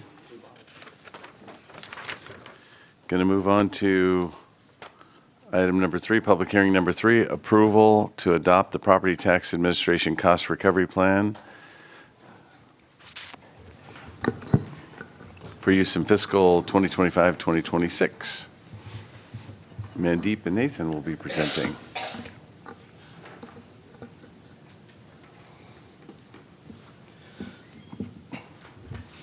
Good morning, Chairman Chiesa, board members, CEO Jody Hayes, County Council Bowes, taxing agencies, and members of the public. I'm Mandeep Dillon, Auditor Controller, and with me here is Nathan Ambrandt, CPA, and Property Tax Manager. We've got more than 2 CPAs in the room today. 3 CPAs in a row, that's a good thing when that happens. Also present in the audience are County Assessor Don Gaycole and Treasurer Tax Collector Don Riley, and staff to answer questions specific to their departments. So we're here today to discuss Property Tax Administration Cost Recovery Plan, and we'll be referring to it throughout this presentation as PTAC. So I'll first provide some background on this. In the early 1990s, the state significantly reduced funding to the counties, which created major budget difficulties across governments. So in response, to provide some relief, the state authorized counties to recover the cost of administrating the property tax system and process from the local agencies that benefit from these services. Over the years, the state law was refined to clarify how these administrative costs should be shared, and it exempted schools and educational agencies from having to repay their share of these costs. So today, PTAC is allocated based on each agency's proportionate share of total property tax revenues. However, as I said, because schools receive the largest portion of the property tax revenue and are exempt from the admin cost recovery, the county bears most of the unrecoverable costs of the PTAC. A little bit on our public hearing overview. Although California Revenue and Taxation Code, Section 95.3 grants the auditor controller authority to prepare PTAC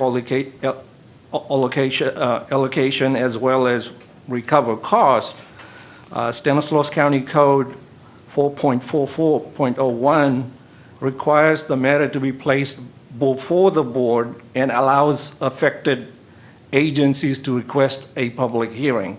All affected agencies were informed that they could request a public hearing if they wished to do so. So on June 5th, 2026, the Burbank Paradise Fire Protection District submitted a formal request to the clerk of the board asking that the PTAC report be heard publicly.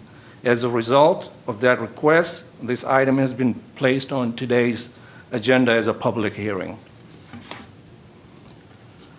Important to note that PTAC method has been consistently applied for many years and has passed both State Controller's Office field audits as well as prior internal audit.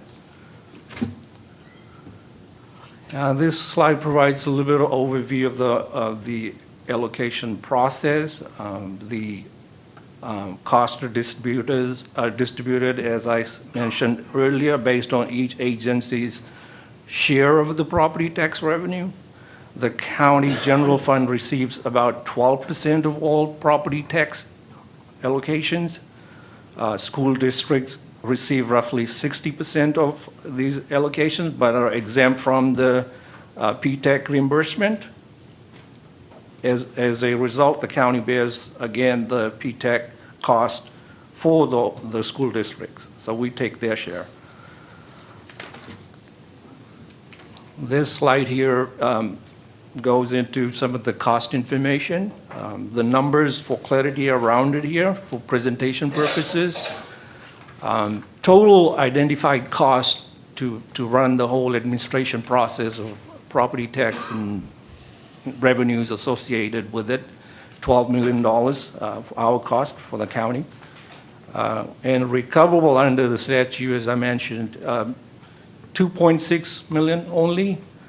In other words, the 9.4 million is unrecoverable, and the county bears this cost, which makes about 79% of this cost, and 21% is recoverable, so that 2.6 million is then spread to the remaining taxing agencies except for schools, and is reimbursed based on their property tax revenues. I will now pass the presentation over to Nathan, who will begin to walk us through additional details and conclude the presentation.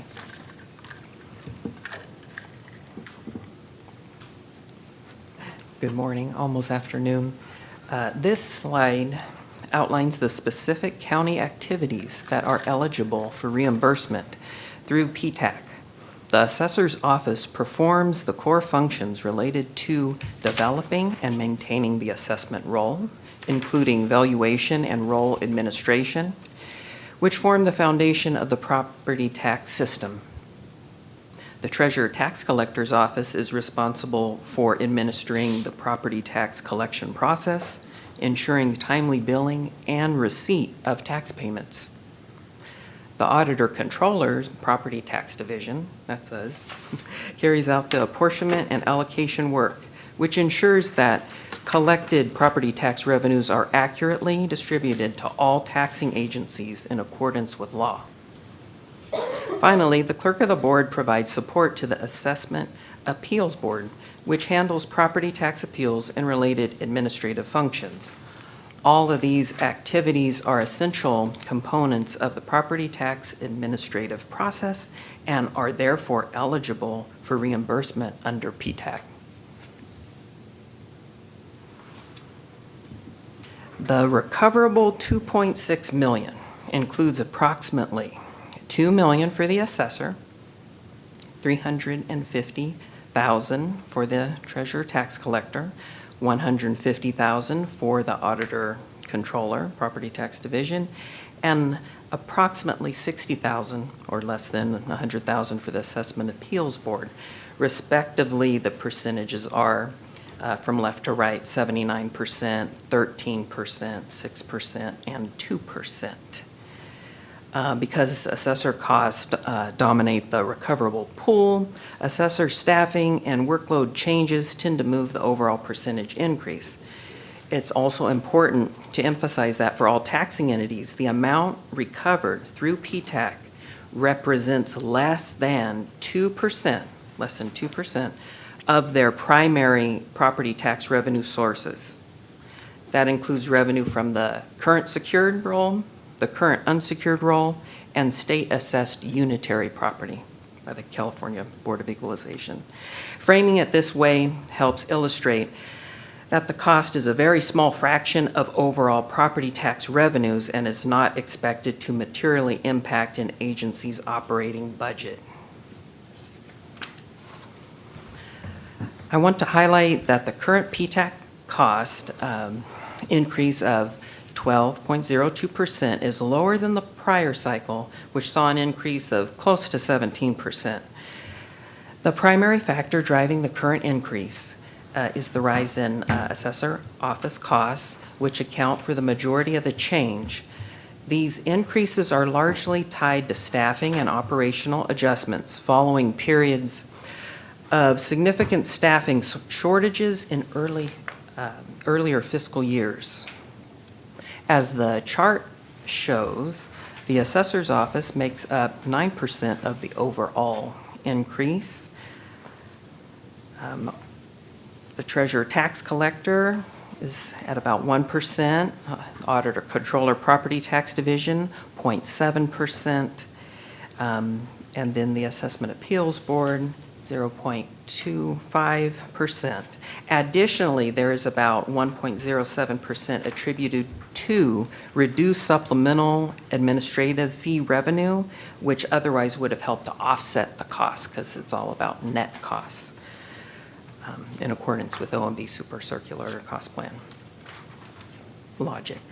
Overall, although there is an increase in PTAC this year, it is lower than the previous cycle, and majority of the growth is tied to necessary cost increases within the assessor's office. So we're here before you today with these staff recommendations. Number one, adopt the property tax administrative cost recovery plan for use in fiscal year 25-26. Approve the calculation of the property tax administration costs from fiscal year 24-25 and the proportion of recoverable costs attributable to incorporated cities and other jurisdictions. And thirdly, authorize the collection of said costs pursuant to the provisions of the Revenue and Taxation Code Sections 95.3 and 97.75 and Stanislaus County Ordinance Code Section 4.44.010. And thank you. And that concludes our presentation on the property tax cost recovery plan, but staff are available to answer any questions you may have from this point forward. Thank you very much. One question, the breakdown between the departments is based on workload. Is that? Yeah, primarily the staffing costs mainly. And assuming a correlation to revenues, property tax revenues. Okay. Yeah. A direct correlation, okay. Yeah. Just wanted to make sure. Any questions, staff presentation? Seeing none, I'm going to open up the public hearing. Anyone want to speak on this item? Will then come forward, Brian.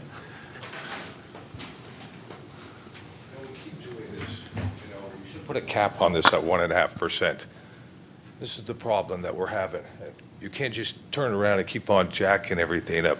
It's just like we don't even sit there and have corporations. We got corporations right here. Why don't you hit them up for 25%? That will solve everything. You know, and then take away that friggin' instant deduction.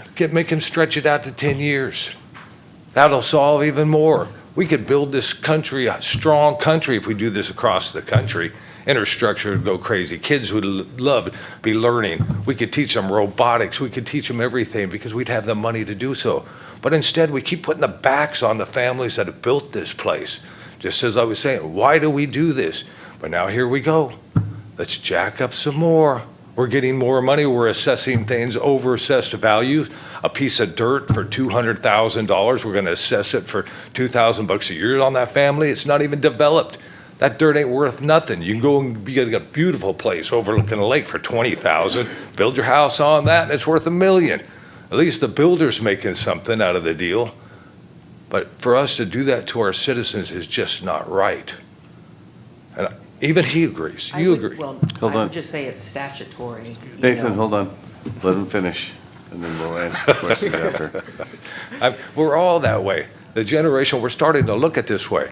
We can't let these corporations get away with it and then go hide their money. That's the whole thing. We got to start right here. This is our community. This is what we need to do. And if the corporations don't like it, well, I guess they shouldn't be here because we'll still build. We'll have the small builders out there. We'll still grow with our community because we kept our community together. But I mean, otherwise you're just pushing out the people that have built this community by doing this to them. It's just like a variance. Let's jack that 30% more because now we want a variance, and now our builders can't afford it, our local builders, so they're the corporations are the only ones that get to do it. And then they force up the value on the other houses that push out those families out of those houses. This has got to stop. It's a simple fix, but nobody seems to notice it. Even if you took out 2% from the high earners, that isn't even going to affect them because the average person is paying 30%, making low wages. So we're not doing anything. We just like let all the thieves get away with everything. And then we turn our own assessors into thieves of the community. I mean, and then they say, oh, well, you can just leave the house empty. No, because we'll let the burglars come in, steal everything, and we can't go and evict them. Because the cops won't do their jobs because they're too afraid of getting sued. They don't want to pick a side. So they get away with it. And then pretty soon we turn our own assessors into the burglars. That's what we're winding up doing. And then we can't do anything about it. I think this man understands it. And I get a smile on his face. So I'll leave it to them. And I'll leave it to you guys. I mean, look at reality. You know?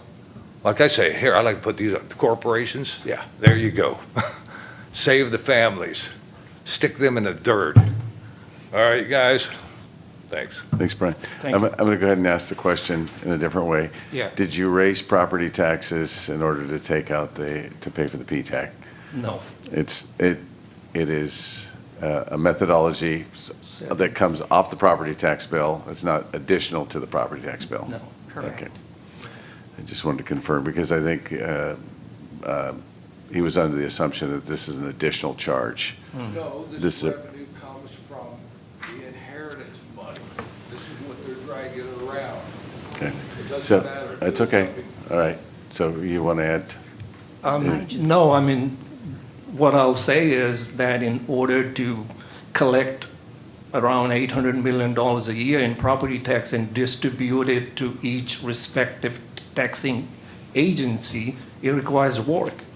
And so there's a cost for it, and we are only, by law, only recovering $2.6 million out of what we spend as a county of $12 million. So, which is, like Nathan pointed out, it's less than 2% of each agency's revenue property tax revenue that they get. There's small recoverable charge that we can pass to them. Yeah. So it's not directly to the taxpayer, it's to these taxing agencies. Yeah. Thank you. Thank you. Anyone else for public comment? All right. Bring it back to the board. Close the public hearing. Comments or action? Motion to approve. Second. Motion is second. Requires a 3/5 vote. All those in favor say aye. Aye. Opposed? Motion carries 5-0. Thank you, Nathan. Thank you, Mandeep. Thank you. Appreciate it. Okay, now we're going to move on to item 7, a discussion item, and this is the approval to establish Stanislaus County Interagency Task Force on Unpermitted Food Vending Operations.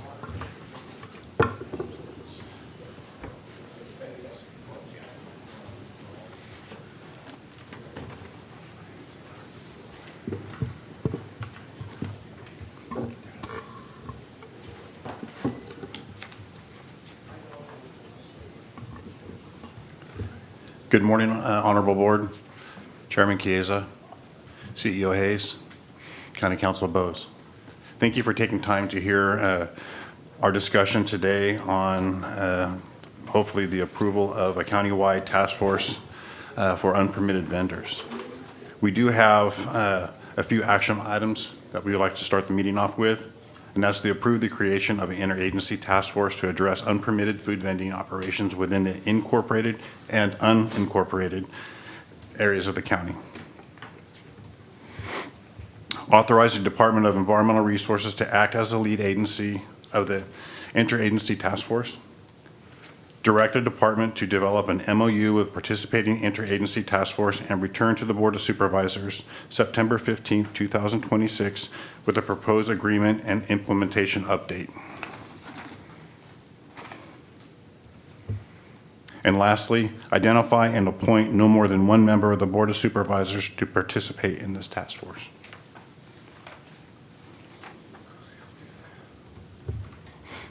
So some of us may not know what an unpermitted vendor is, and it's somebody that is selling goods or services in public spaces without the required permits. And in this case, we're talking about food permits. Now, I'm going to do something a little unorthodox this morning, and just bear with me as we go through this process. And just hopefully you can follow my words and visualize what I'm trying to describe. I'd like everyone in here to close your eyes and listen to what I'm saying and follow along. Imagine it's a Friday night. You're driving down Clarabelle Road. It's about 7:30. You're headed down towards Rainbow Fields. You see a steady stream of cars. You know, they're all parked along a narrow stretch of land, you know, right next to the white of the road, the white stripes of the road. You know what it is. It's, and you can see a long line of people. You see a red tent. And it's too late to cook dinner. And you don't feel like going out to dinner. So you decide to pull over. So you pull over on that shoulder of that road. The driver's side door is adjacent to the white line of that road. The only thing that separates your car from the oncoming road and traffic is that white line. So as you want to get out of the car, you have to continually look around and ensure there's no traffic coming on. And as the coast is clear, you make your way out and you start making your way to replacing the line. You can smell the food. There's lively music playing. And there's kids running in and out between the crowd. And people are smiling as they have their food and they're walking around. And as you wait your turn in line, a sense of well-being enters your mind. You begin to think that by making this purchase, you're doing something positive. You believe you're helping a hardworking entrepreneur get a hand up and get ahead in a difficult economy. But what if that image I just described to you, at least in part, is an illusion? What if some of these operations are not independent mom and pop businesses, but part of a larger coordinated network operating outside of the regulatory system? What if the food being sold has never been inspected? The employees have never received food safety training, and the preparation is occurring in locations unknown to public health officials. Many of these operations are located immediately adjacent to high-speed roadways where customers stand on narrow shoulders with nothing more than a painted line separating them from oncoming traffic. In some cases, families, children, and workers are gathering in areas never designed for pedestrian travel. The public believes they are doing the right thing. They believe they are supporting a local entrepreneur. They believe this operation is safe, and they believe that someone has verified the risk and have been addressed.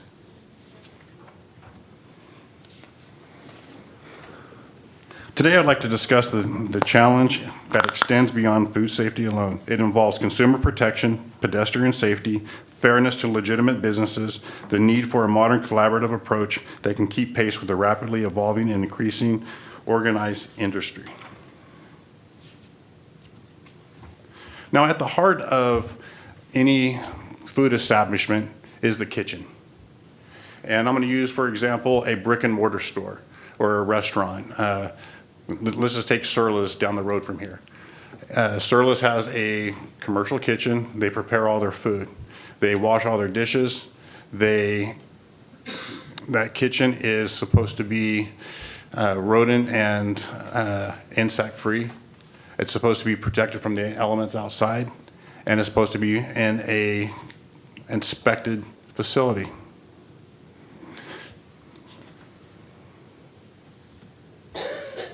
I'm going to start off with a short little video. Diarrhea and vomiting or symptoms more than 17 people have reportedly experienced after officials say they ate food sold illegally by a particular group of street vendors. Between 20 and 30 are setting up every night, and they've been setting up since May. Andy Linton, the Maricopa County Environmental Services Department interim director, says they were first made aware of the problem months ago. To date, we've received about 126 complaints. The group of vendors in question is generally set up near sidewalks and in parking lots. And they move around to different locations. The issue, Linton says, includes no hand washing or sanitation equipment. They've also found the food not properly refrigerated, specifically the tacos al pastor meat, which is usually found on a vertical rotisserie. We suspect that it's not being held in temperature control overnight, and they're bringing it out the next day, adding more raw meat to the top of it, and then continuing to slice it off and serve it into the tacos. The Maricopa County Environmental Services Department is taking legal action. In this case, there's been absolutely no cooperation. Meanwhile, they're asking the public to be aware, especially when choosing your next meal. Diarrhea and... So our staff has been going out and doing these inspections, and we want to give you a firsthand look at what we're seeing out there. So when you see this picture right here, I do have a laser pointer, but I don't want to blind anyone. So I'll start it up top. So I don't know if you guys can see that or not. I can see my hand shaking, but that right there is the El Pastor, and it's hanging inside a van, and it's bumping against the sides. As it travels across from one location to the other, those grease spots, all that touches and leaves residue. The next day, same thing occurs. So whatever was touching the day before has now been infected, and now you're getting cross-contamination. And we're seeing this time and time again. And when I opened up about having a commercial kitchen and properly preparing food, we're seeing something completely different than this. This is an unpermitted commissary. A commissary is a place where you would act as a kitchen for a mobile facility. You can see the trash can right there acting as a receptacle for some tomato product. Everything is held out. It was out of temperature. There's nothing sanitary about that picture. We came across the bucket. Don't know what was in the bucket. Staff has had a couple different ideas. We've seen These vendors put up in locations with no restrooms, no hand washing facilities, and they're there for several hours. And then they go back and prepare food. So what's in this bucket? We don't really know. When staff said they opened it, it was putrid, and they photographed it and shut it back up. Right here is another unpermitted commissary. You see the common theme. You see the El Pastor meats on the spit. You have large containers. As you can see, that is not a commercial kitchen. That is some sort of warehouse.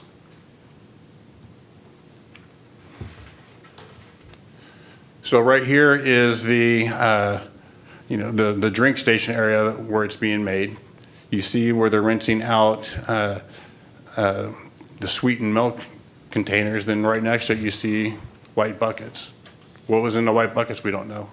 We don't know if there's any cross-contamination going on. We don't know what type of water source is going on. But that is definitely an unpermitted commissary. Once again, unpermitted commissary, you have produce on the ground, you have produce in the back next to other potentially contaminated substances. You could have hazardous materials that are getting cross-contaminated with ready-to-eat food. An outdoor unpermitted commissary, you can see in the right-hand side in the box, it looks like, I believe that was maggots. And we'll get more into this, what this really means when we're saying we're seeing a lot of this.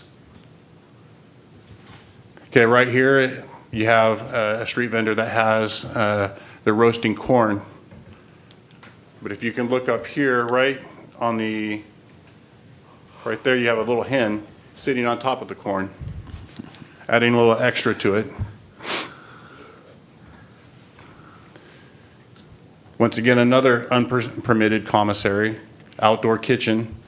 You can see that it's not protected from the elements. It's not vermin proof. It's not rodent proof. It's just there.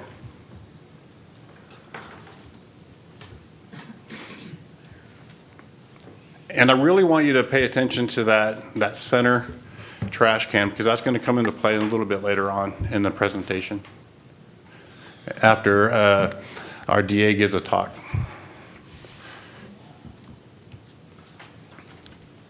So our current approach right now, it's been pretty much the same as what California has been doing all along, for several decades. And that's we will contact law enforcement, and we'll find a target area. We conduct our inspections, and we've been very generous on education first. We try to get these unpermitted vendors into the permitted category. And we would give them 2 inspections first. We would shut them down, but we would give them 2 inspections. Then on the 3rd inspection, we will confiscate their equipment. And then once we confiscate it, we're going to hold it for 30 days. And what does 30 days look like? This is DER right here. This is a 30-day haul. This was taken May 20th. That is a lot of equipment. The building in the back with the 2 doors open, that's where we store it. So our process would be, if we were working in Oakdale, we would do our inspection. If we had to impound anything, we would drive it all the way back to Oakdale, tag it with all the owner's information, and start do the tag where it starts the clock. Once the clock starts, then we go back to Oakdale and complete our inspection. So not the most efficient, because we're going back and forth. And one thing that we've found throughout California and actually through the western U.S. is we've been going about things wrong. We failed.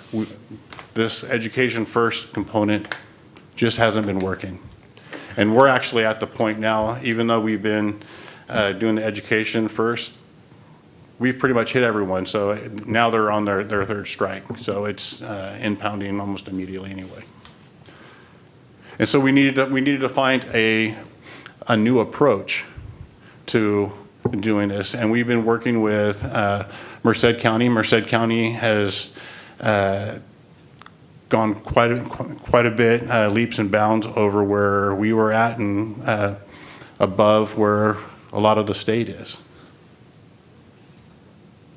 But before we get into what we're proposing to do, I'm going to invite our district attorney down to talk about the larger problem and the connection to what you just saw. Good morning, Mr. Chair, members of the board, CEO Hayes, County Council Bowes. I'm here in support of the interagency task force that Rob is proposing. And I wanted to talk a little bit about not just the health issue that he's seeing, but the public safety issue that we deal with because of labor trafficking. So human trafficking remains one of the most underreported and difficult crimes to detect. Victims can be adults or minors and often do not self-identify as victims due to fear, trauma, threats, immigration concerns, or financial dependence. Traffickers often operate in plain sight by exploiting legitimate-looking businesses, temporary marketplaces, street vending operations, and informal labor arrangements. Trafficking frequently occurs in conjunction with other crimes, including document fraud, labor violations, and money laundering. Unregulated environments create opportunities for exploitation. These unlicensed operations can avoid labor protections and wage laws, conceal worker exploitation, create public health and consumer safety concerns, and they can generate unfair competition for compliant businesses. Enforcement efforts that include efforts to identify criminal exploitation means that every law enforcement contact, every interagency task force contact, is a potential opportunity to identify a victim and intervene. These vendor contacts provide opportunities to identify labor trafficking victims, child labor violations, wage theft, fraudulent business operations, organized criminal activity. And the task force model that Rob's proposing creates collaboration, bringing a variety of departments and organizations together to address the multifaceted health, consumer, and public safety issues surrounding unpermitted vendors. Including NGOs and community organizations in this effort expands the reach and effectiveness of the task force. These community members often provide the first leads, they help build trust, and they encourage victims to report exploitation. So in closing, human trafficking thrives in the shadows. Every traffic stop, vendor inspection, code enforcement contact, or citizen complaint may be the moment that identifies a victim and stops exploitation. Our responsibility is to recognize the signs, work together, and protect those who cannot protect themselves. Thank you. Illegal taco vendors continues in Monterey County. 2 more broken up Thursday night, including this one at the intersection of Highway 68 and Canyon Del Rey. You know, the way the meat gets transported here is completely unsanitary. You know, they just throw it in the back of a van and drive it however many hours from Merced to here and then start setting up. Health inspectors and investigators with the district attorney's office now confirming the pop-up taco tents are connected to at least 2 men out of Merced County who post up vendors throughout the Central Coast, not even paying them minimum wage. These guys, these kingpins in Merced are making 180 grand, we think, a month. There's some overhead in there. The actual vendors are just making a flat rate, you know, a few $100 a week. The roadside taco vendors are being targeted because of their health and safety issues, exposed propane tanks, no washing stations, and the risk of pathogens from undercooked food. We don't know how they're preparing it, where they're preparing it before it gets here. And it's quite obvious on the side of the road they're not holding it at the proper temperatures. they're not washing their hands, and it's really a disservice to yourself to go eat there with all the potential risks involved.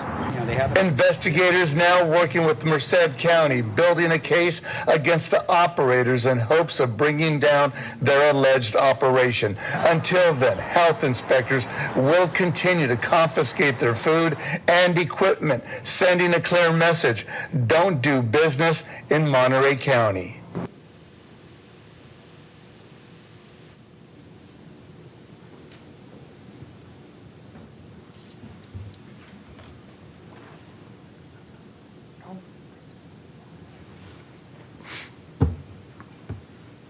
So there is a connection, and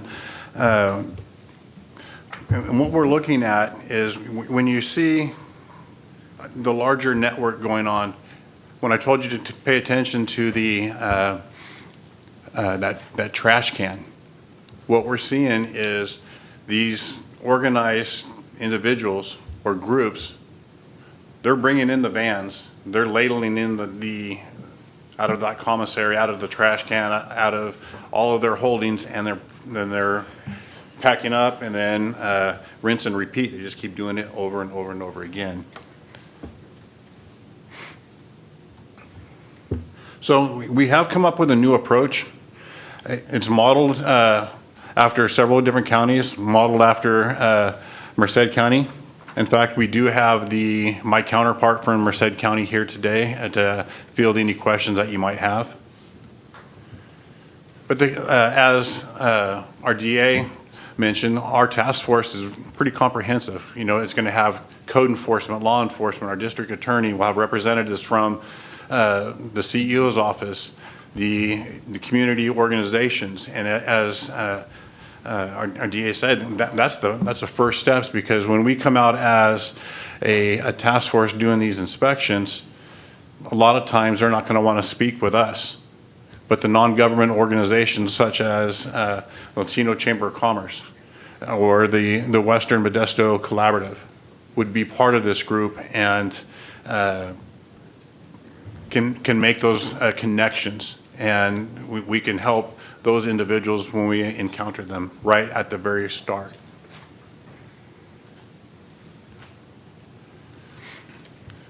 Now, the unique thing that we're asking for on the creation of this task force is that the cities have some sort of buy-in. And as I mentioned before, and I'm going to use Oakdale again. So if we're out doing an inspection in Oakdale, we have to do all the coordination in Oakdale, and then if we impound any of the equipment, we have to transport it all the way to Ceres. And what we want with the buy-in is that when we do these coordinated inspections, that each city where the equipment comes from, that's going to be stored in at their facility somewhere, and they take ownership of it. They still will have to go through environmental resources to get the equipment out, and whatever fees that they may have for holding that equipment there, but it's a coordinated effort where that collaboration goes a long way, and each city is going to be required to invest their resources. So if it's a city of Oakdale, they're going to need to have their law enforcement and their code enforcement available to help us do these type of inspections. So it's not just environmental health and law enforcement. And going a little further with that, in the past, environmental health has always been required to go out and do these inspections. And we are limited on staff with the 9 different cities of how can we spread out our wings to hit all these cities. And the goal is to come back in September, and then probably a little bit later off in late fall or early winter, with a process that's so dialed in that environmental health may not be needed to be at every single one of these sites, because we'll have an MOU, we'll have an approved checklist of what to look for on these. And so let's say if we are our task force is in Oakdale, and now City of Patterson calls me up and says, "Hey Rob, we want to go out and do some inspection this night. We have a special event here." well, we don't have the resources, but they do. And as a collaborative group, they're able to do their own inspections in the future under this task force. And if for some reason there is some law that we're unaware of that would prohibit that, where we are required to have environmental health present, that is when we can utilize the technology of the smartphone and give myself or one of the inspectors a call that's on duty. And when you heard you can't be in two places at one time, well, you can now. I'm going to turn this over to Garrett Hill for the fiscal component of this. Thank you, Rob. Good morning, Chairman, members of the board, CEO Hayes, and County Council Bowes. I'd like to walk through the funding structure, allocation, budget impacts, and cost management approach for the year one pilot. Let me start with the funding source. This pilot is funded through the general fund and is made possible by net county cost savings generated by code enforcement in fiscal year 2026. Who will be receiving the funding under this? Funding will support 4 key areas: environmental health, the Sheriff's Office, code enforcement, and DER administration. For year one, the total funding allocation is $218,542.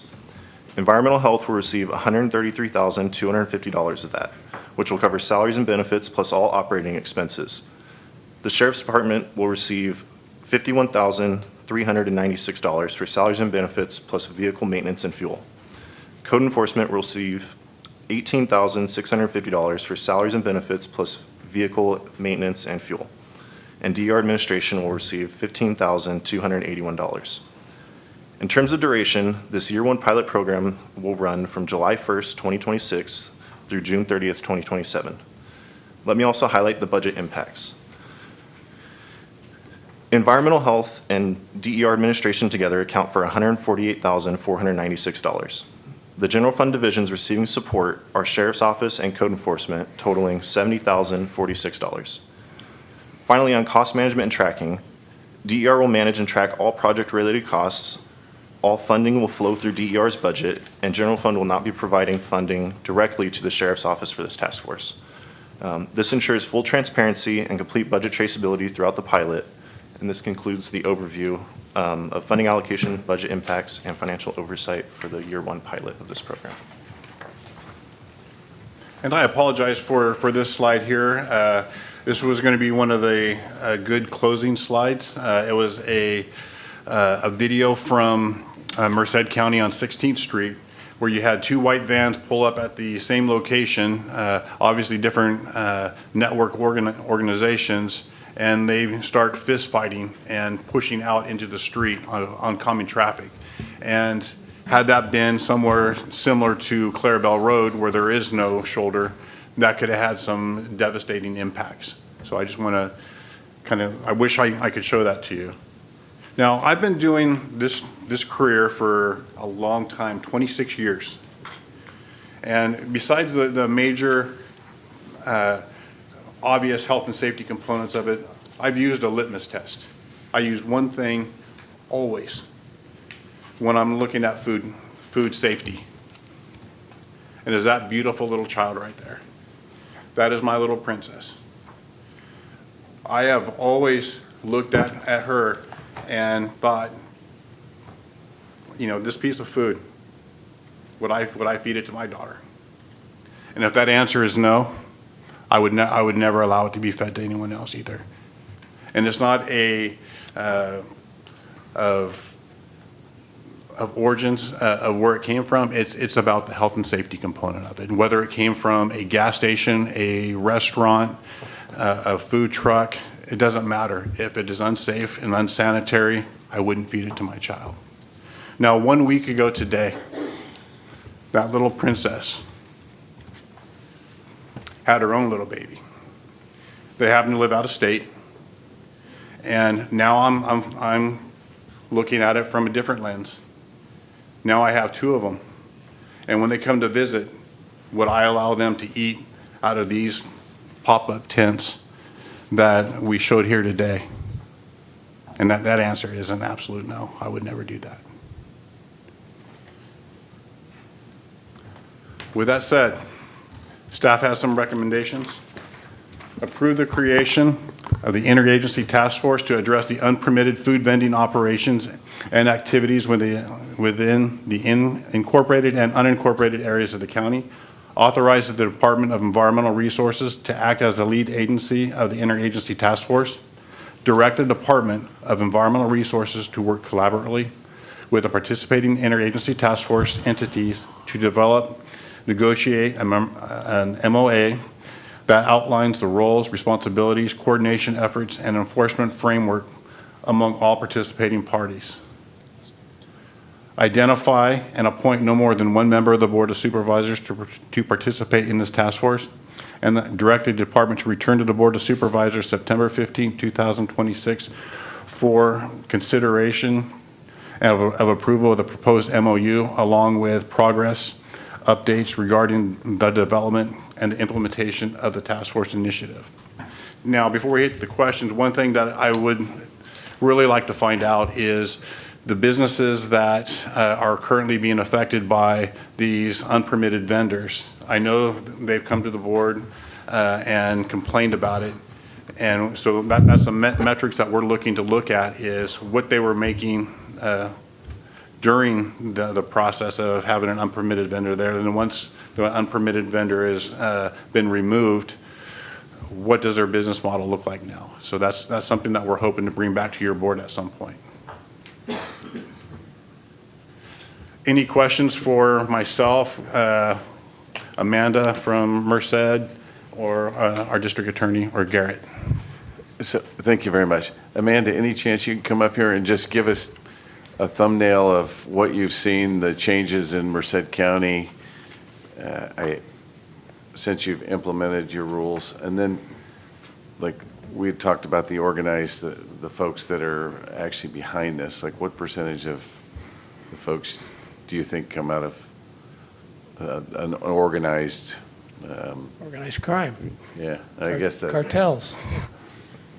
So I'll try to keep it short. I could talk for hours about this.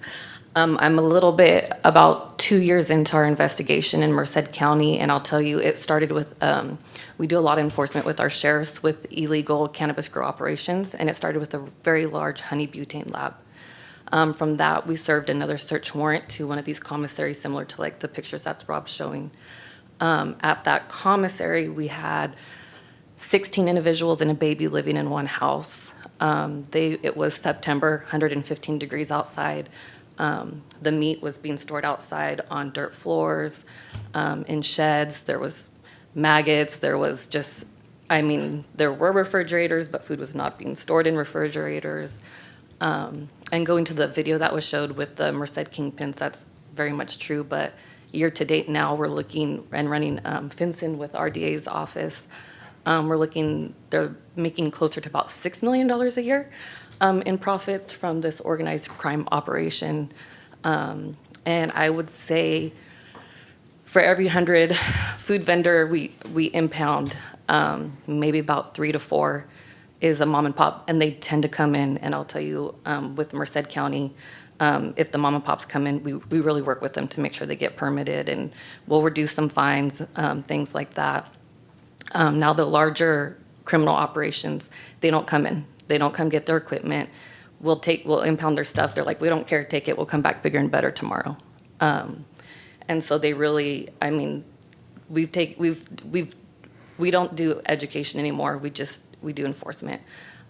We show up, you're not a permitted food vendor, we're taking everything. Now to the point where the vendors, they see us coming and they just step back and let us do our job. I take everything except a propane tank. But they don't come in, they don't get their equipment. Now we're at the point to where we have the employees who are more victims, letting us know how much they're getting paid, how much they're working. So it is like a labor issue, right? They don't have, proper working conditions. So it's just, it goes way further than the health and safety. Health and safety is what we focus on, and I joke when I give presentations about, a lot of this isn't my business, I focus on the food, but because they talk to us and they tell us what's going on and they tell us this is so-and-so's turf, like the fight that he couldn't show in the video.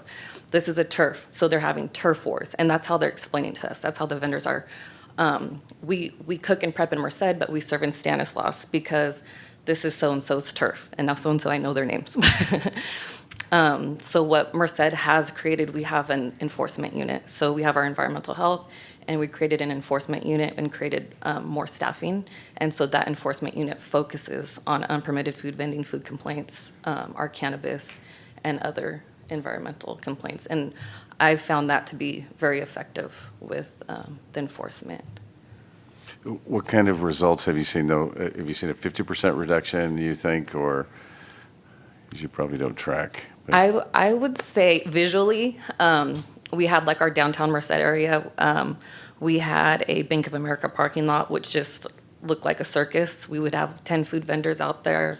But working with our code enforcement, law enforcement, property owners, businesses, and collaborating on all that, we have found a lot less vending going on. We still have like 3 kind of hot spots that just keep popping up, and we could take their equipment and they'll show up an hour later with new equipment, new people, and yeah. So we've found some decrease, but we might go out Thursday, Friday, Saturday every week, and so. Okay. Yeah. Any questions of any of these folks? Start with. Thank you so much for the presentation. Great job, Rob. I just had some questions about the MOAs. Sure. So what kind of commitments have we received from the 9 cities? I mean, are they generally on board? Who have you interfaced with? And I guess what reassurance does this board have that you will come back in September and we'll have the cities on board with this agreement? Sure. I gave a presentation to the city managers earlier this spring, and everyone that was in attendance was on board. Whether or not they've taken it to their appropriate city council, I'm not aware of that. Okay. But you know, I'm positive that we should be able to make this forward. I know the city of Ceres has been working with us continually, and we've been doing. Actually, they've been reaching out to us anyway, and so we're excited about that. One of our best partners is Modesto, and they've been very good. We went out with them just I think last weekend. And so beyond today, assuming that this is passed by the board, what are the next steps? Or will you be attending the city council meetings, interfacing with the councils, giving a presentation? How much input will they have as far as modifying this MOA? I mean, what are the next steps? Next steps is to start getting the group together and with the folks that can actually make those decisions from the city. And as we move forward, it would be expected to attend and participate in any city council meeting that we are requested to provide any of this information to. Yeah, because obviously to get them on board in this MOA to be successful, each city Absolutely. Council would need to approve this MOA. I mean, but will they have leeway as far as modifying it, or is it just kind of whatever's passed today they have to pass? No, it's a collaborative group. It's not going to be written by Rob. It's going to be written by all of us. Okay. So if, let's say, the city of Ceres does tweak or modify the MOA, will it have to come back to the board for future approval, or how will that work, I guess, or will that be handled by the task force? It'd first be handled by the task force, and then depending on if this MOA was officially approved by our board, if it was officially approved and there's modifications, I would like to give your board opportunity to opine on that. Wonderful. I like that approach. And so I'm just thinking of all scenarios here. What if, let's say, Waterford opts out, or what if Patterson opts out? What then? I mean, I would like to obviously have all 9 cities on board here, but worst case scenario, you got a city or 2 that doesn't want to participate. What do we do in that case? If a city drops out, we're not going to drop them as a health agency. We're still going to do our partnership with them to collaborate as best as we can, but we're not going to have the same impact that the task force would have. We're going to be driving back and forth to our locations, so we're not going to be as efficient. Okay. And I have appreciated our conversations up to this point and getting to this policy, and I appreciate you allowing me to have my input and my perspective on the matter. I mean, obviously, this affects all of our districts collectively throughout Stanislaus County, but I would dare to say that I might have a little bit more of an impact in my district. Maybe not by much, but I do think there's a little bit more in my district, in District 5. Obviously, we need to have enforcement measures in place, but I do believe education and compliance should be the core of this. And me and you have always agreed upon that, Rob, that compliance is the ultimate goal here. I don't know that success will be only measured by enforcement. I think success will be measured of how many vendors we get into compliance. And I think that metrics and that mechanism needs to be just as enforced. Because, I'm sad to say enforcement's easy. You get there, you take their stuff. Compliance is difficult, and that's where we have fallen short a bit. I believe we have fallen short in that aspect, and I know me and you have already had this conversation, is because these efforts and the compliance efforts, in my opinion, has not been led at the community grassroots level. And that's why I am encouraged that we're going to have a community-based non-government organization part of this factor, and I do think we will see more success in the compliance measures moving forward with those community leaders leading the charge. And I do think there needs to be a window and and a little bit of grace for our vendors to get in compliance with the help of some of those nonprofits you mentioned. I know you mentioned the West Modesto Community Collaborative. We have great organizations in Stanislaus County. South Modesto Businesses United, Latino Chamber, who you mentioned, Latino Community Roundtable. And I hope that we can work with those organizations. Is there going to be a limit on how many NGOs are a part of this task force? Right now, there is no limit, but we do want to keep the overall task force kind of dialed into a certain amount. What that amount is, we're going to determine that. But we don't want it so large that we can't get anything done either. I understand. Yeah, you don't want to water down the conversation, and I'm sensitive to that. I would just recommend, and to my colleagues, that we have a minimum of 2 community-based organizations if possible. Again, I mentioned some of them that could be of consideration and they could apply. But how will they be selected? Will they be selected by the task force? I mean, you kind of have to have them selected prior to forming the task force. We'll still work on that one. Okay. All right, but again, that'll be part of now I guess that's a motion that there will be a minimum of 2 community-based organizations if this does move forward, and I guess to get my support on this. But I really don't want to see this turn into an anti-street vendor policy. They have the legal right to operate within the state of California, whether you agree with it or don't. They do have that legal right. But our goal, and this is our shared goal between me and Rob, and I believe our county, is to get them in compliance. And again, that's why I think those NGOs are so important. And obviously, if they fail compliance or if they're reluctant or resistant, that is when the enforcement mechanism is obviously used. But as a last resort, in my opinion, I believe that we should be protecting our consumers. As mentioned, as highlighted in the video, we want to have safe and healthy food for people to consume. We also want to protect and respect the rights of our brick and mortar businesses. They go through compliance. If they were out of compliance, DER or whoever would be down knocking on their door to either get them in compliance or giving them a fine. And so we need to treat them the same. This should be a quality issue.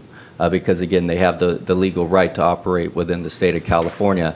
And we also need to be sensitive of the national political narrative that is out of our control, that we have nothing to do with, but we do need to be realistic in those factors and the sensitivity and empathy in dealing with that and dealing with these folks. And that's why, again, I think these non-government organizations will honestly be a huge part of our success, and using them as a vanguard and trying to get out to the vendors within Stanislaus County and trying to make them successful, because again, their success is our success. If we get them in compliance, they're paying taxes, they're contributing, they're feeding their family, That's what we want. We want them to operate just like any other business. We don't want to treat them any differently. And we also want to support our brick and mortars at the same time and making sure that everybody's playing by the same and fair rules. So if I can have that commitment from my colleagues and having at least 2 NGOs a part of this task force, I think I could be fairly comfortable in supporting this, at least pursuing this today. And then based on the reactions from our city officials in September, after we kind of see where everybody is on this issue, hopefully we can support it then as well. So thank you, Rob. And I would like to add something too. Much like what Amanda mentioned, the mom and pop type of businesses, when we do encounter them, when they don't have a permit, they are the ones that are coming in and getting those permits. And we do whatever we can as well to get them operational. So, and I believe we're up to, I think, 6? 6. They have come in and got permits, so that's okay. What is the enforcement mechanism, because they have the state allowed street vendors, but it's based on food safety issues, the commissary, the hand washing stations, bathrooms, labor laws, right? Correct. Those are the things that are going to come into play. But if they get into compliance, there's not a mechanism to stop them. Yeah, as long as they're in compliance, and there's different categories of street vendors, and typically the ones that have the right that Chance was mentioning was the ones that have prepackaged food, 25 square feet or less. Those are the type that are not part of this presentation. We're talking about the ones that are popping up, meat spinning, or whatever they're doing. But even if they're barbecuing ribs out there, if they're doing it and they don't have the permit, they can't be operating. Okay. Questions of staff before I go out to public? Yeah. Okay. I'm going to go ahead and go out to public comment. Anyone have any public comment on this issue? Okay. Come on up, Ron.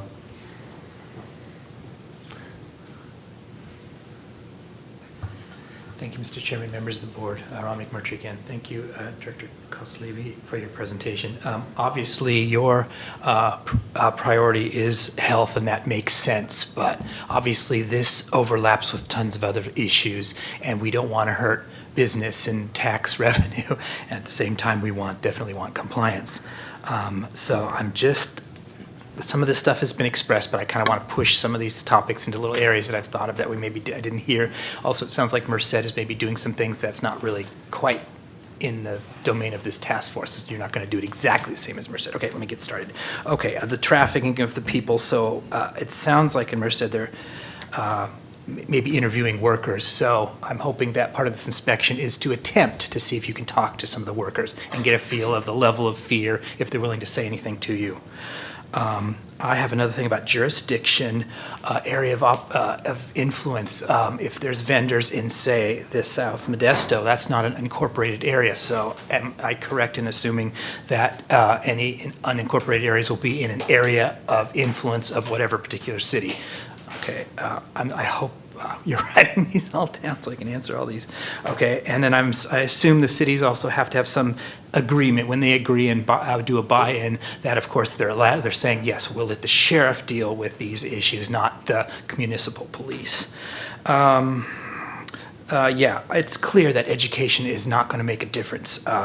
Yeah, you could tell from these operations that wasn't going to do any good. These are criminal operations, clearly, and this equipment is not cheap, even if it's subpar. The fact that they can have that equipment and then, oh, they got busted and they got confiscated and replace that, yeah, that's clearly criminal. They can't bring their stuff up to code, but they have all these extra sets of materials. Of course, as far as buy-in for the cities, your biggest argument, because, yeah, you remember the time all these people complained about some vendor down the streets taking all their business. So, you know, the compliant ones, that's why we're doing this, for those who are in compliance. And then you didn't say anything about, like, location, you know, just showing up on there? Are there any property rights issues that you deal with? Trespassing. I didn't hear anything about like trespassing. They're locating themselves somewhere. Thank you. Thank you. And I want you to clarify, if it's in the city of Oakdale, Oakdale Police will be responding. Correct. Agency, not the sheriff's department, only in the sheriff's jurisdictions, but the local police or law enforcement response would be from the local jurisdiction. And then as far as trespassing, right away.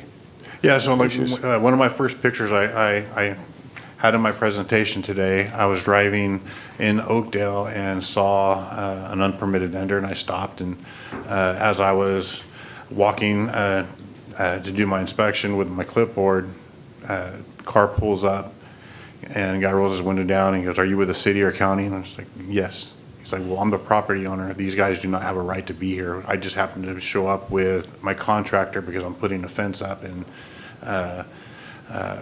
you know, he's going to start his own different business." And so we were able to get him out of there at that very moment.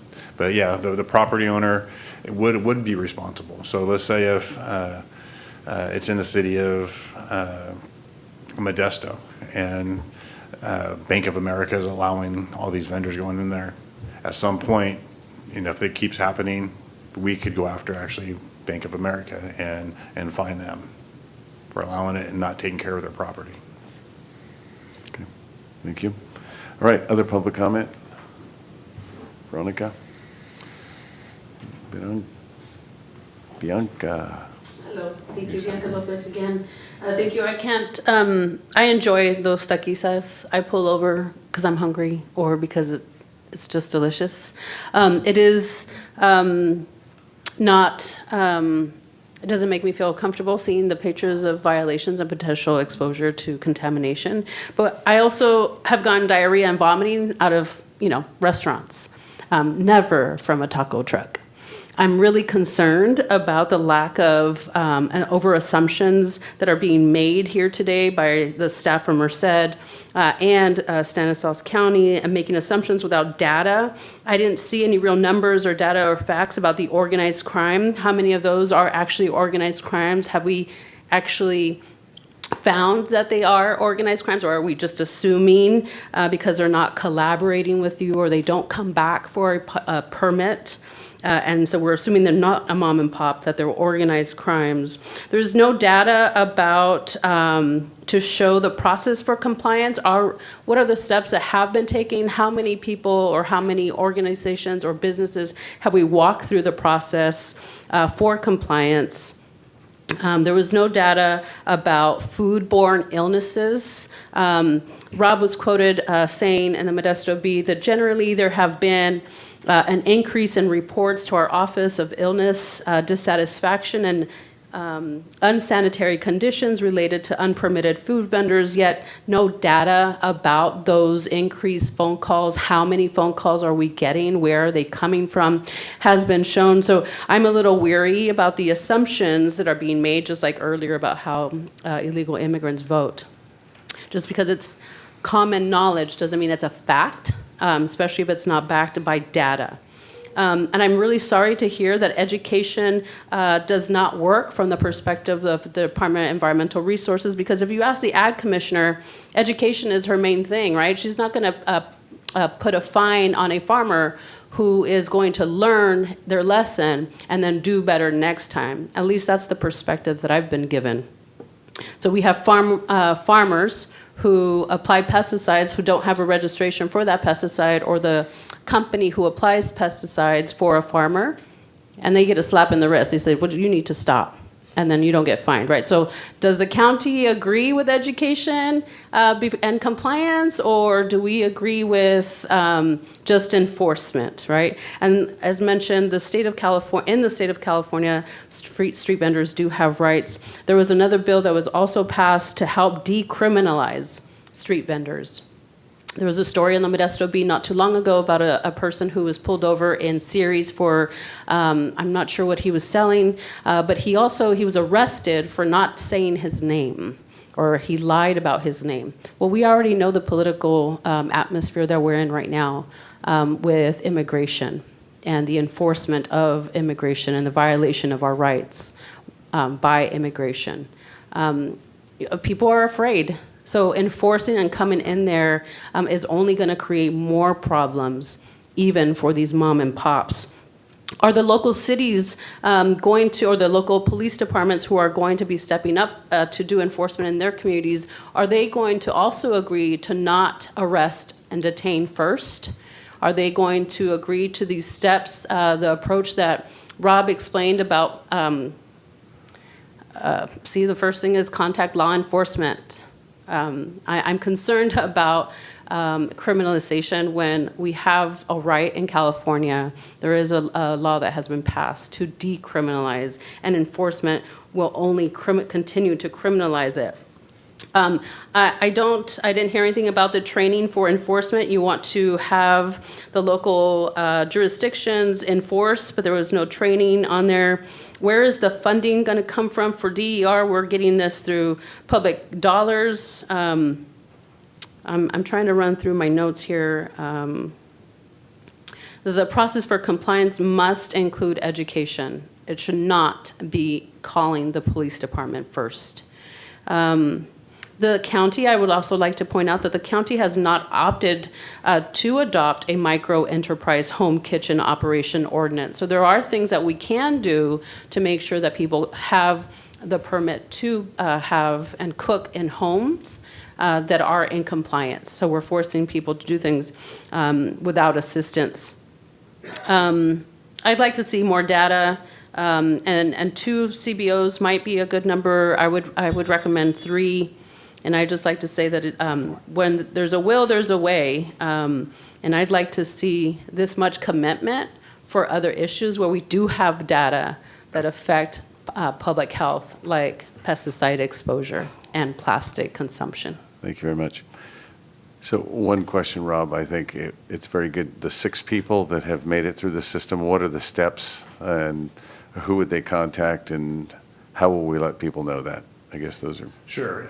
They would contact our office. They can either call or come into the office and show their inspection report that we did, and we'll walk them through with the type of operation they want to do. There's multiple food operations that DER permits. You can have a hot dog cart. You could go a little more complex and get a bigger trailer. You can go even more complex and go with a food truck. And there's many different things. So it depends on what their ultimate goal is. And I want staff to spend as much time with our clients as possible so we can find the best solution for them and to get it right the first time so they're not in some sort of re-emerging pin where they're just constantly just getting pushed through the system and not able to make money when we want them to be successful. Okay. Can I just have maybe Jeff or Amanda, right? Amanda, thank you. Address a little bit with regard to the data, with regard to human trafficking and what's going on.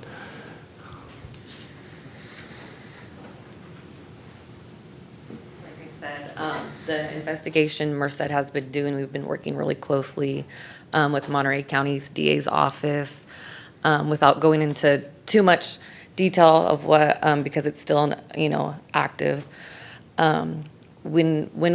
When we go to the food vendors, and it's not so much we're interviewing them, we're communicating with them, they're talking to us, they're letting know what's going on, we're not in charge, and sometimes they'll give us more information, right? A lot of what we do, we'll ask, who's in charge, are you in charge, because they have to sign for the equipment, and whoever signs for the equipment, that's who could get the equipment out, and they're like, well, I'm not in charge. Our environmental health, we have CLETs, and so our law enforcement will run license plates, and we'll say, well, this vehicle came back to this person, right? And constantly finding that the multiple vehicles, 30-plus vehicles are running back to the same people. Now, mind you, the addresses associated with these vehicles were tied back to our marijuana grow lab, our cannabis labs, right? And so 2 cannabis grow labs. One in Atwater, one in Merced.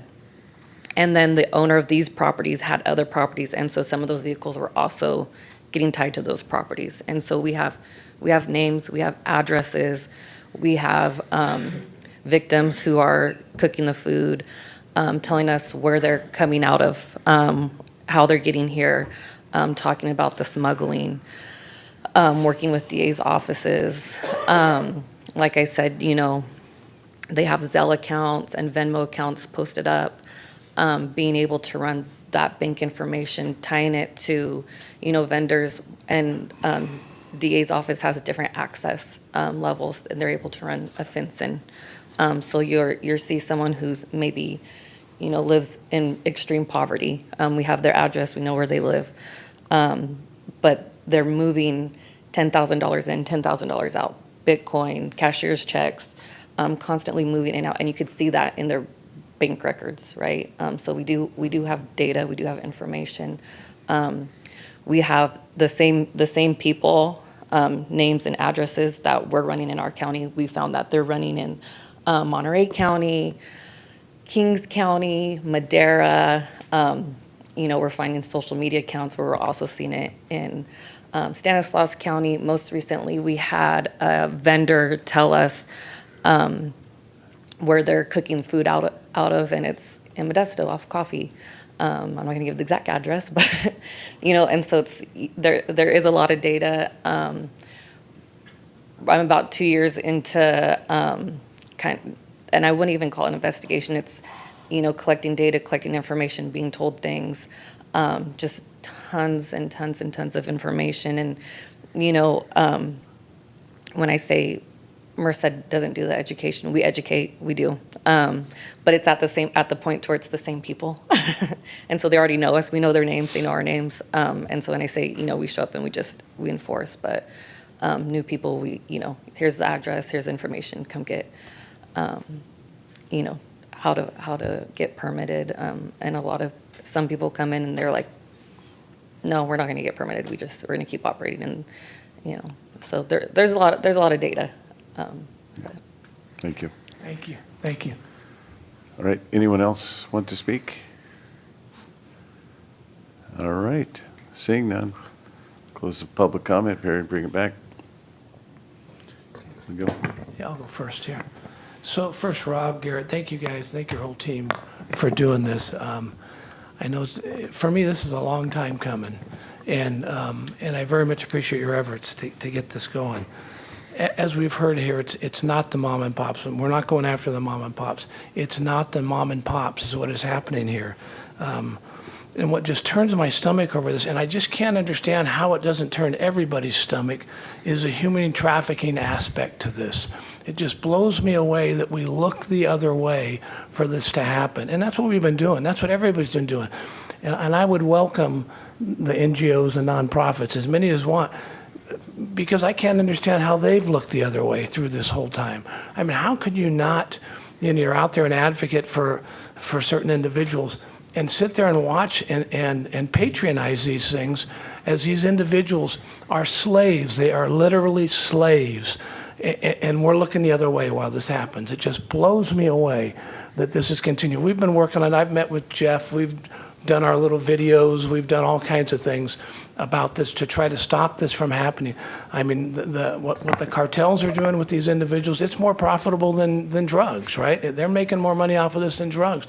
I mean, this is a multi-million-dollar business, and we're worried about the mom and pops and that we're going to shut them down. Well, we are worried about the mom and pops, and they'll get their permits if that's what it's all about.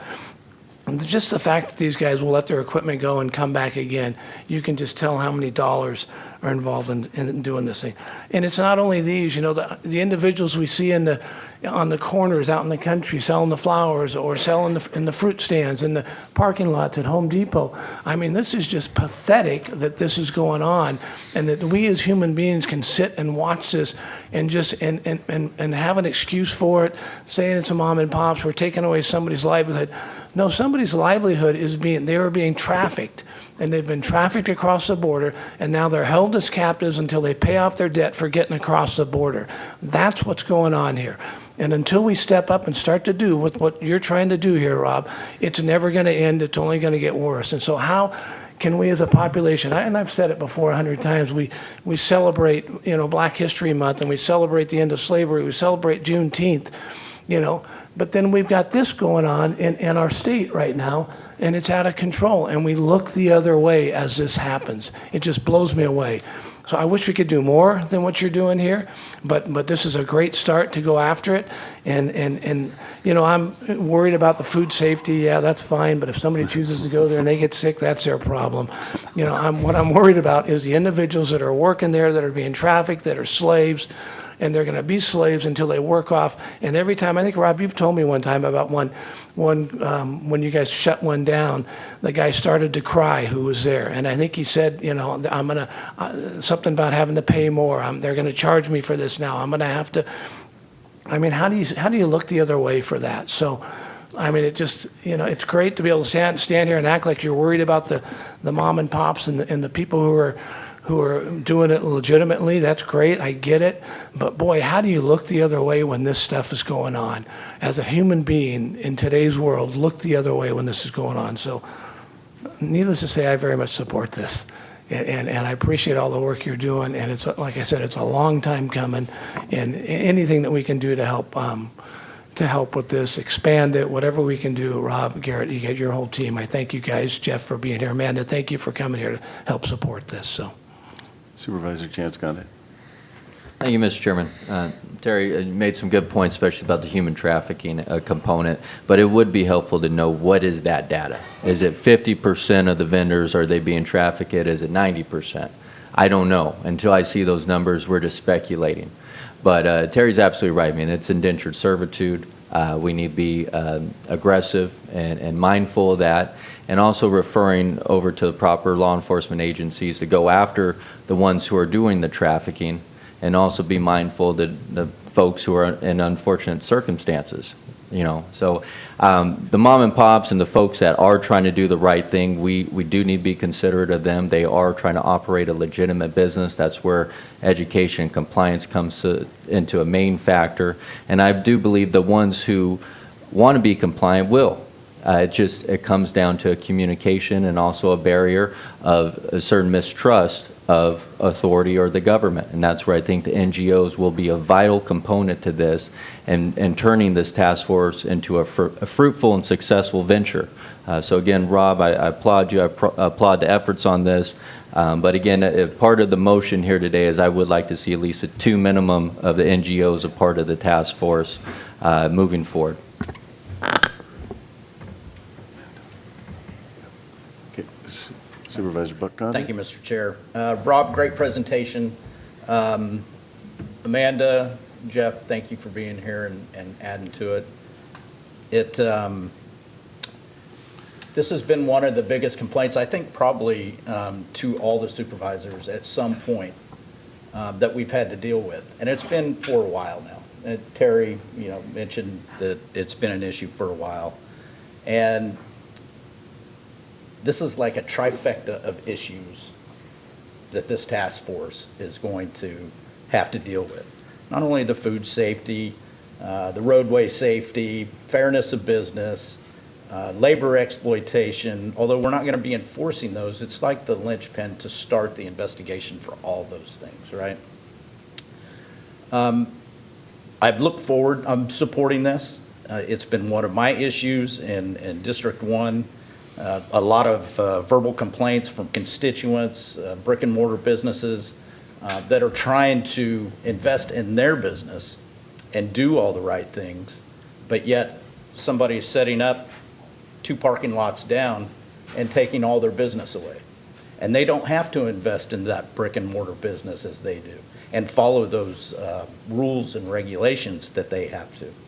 So, you know, the fairness of business, it's been a huge danger area. I mean, we've talked about the same vendor setting up over and over again in the construction zone of North County corridor. You visit them, you bust them. The next night, they're setting up again. It is unbelievable. So I support this 100%. I'll be voting in favor of it, and I'll go as far as offer and volunteer to be assigned to the task force, depending on how the rest of my colleagues feel about it. Thank you. Supervisor Graywall. I want to thank everybody for the presentation. Obviously, you've heard a lot from my colleagues, totally supportive of this, and adding the 2 NGOs and adding Supervisor Buck Condit as the board representative. And I'd be happy to make a motion when the time is appropriate. Okay. Go ahead and make the motion. I'll comment. All right, motion. We have a motion? Second. All right. So just a quick comment on, I love seeing Alfonso from Fonzie's Tacos. You think about the way that things are supposed to be done. They have to follow the same requirements as a restaurant and a taco truck, and now they're getting undercut by people who aren't doing, and that was something we did with taco trucks many years ago, because many of them were unpermitted, and now I would say virtually all of them are permitted, much safer conditions for food, and have become very popular.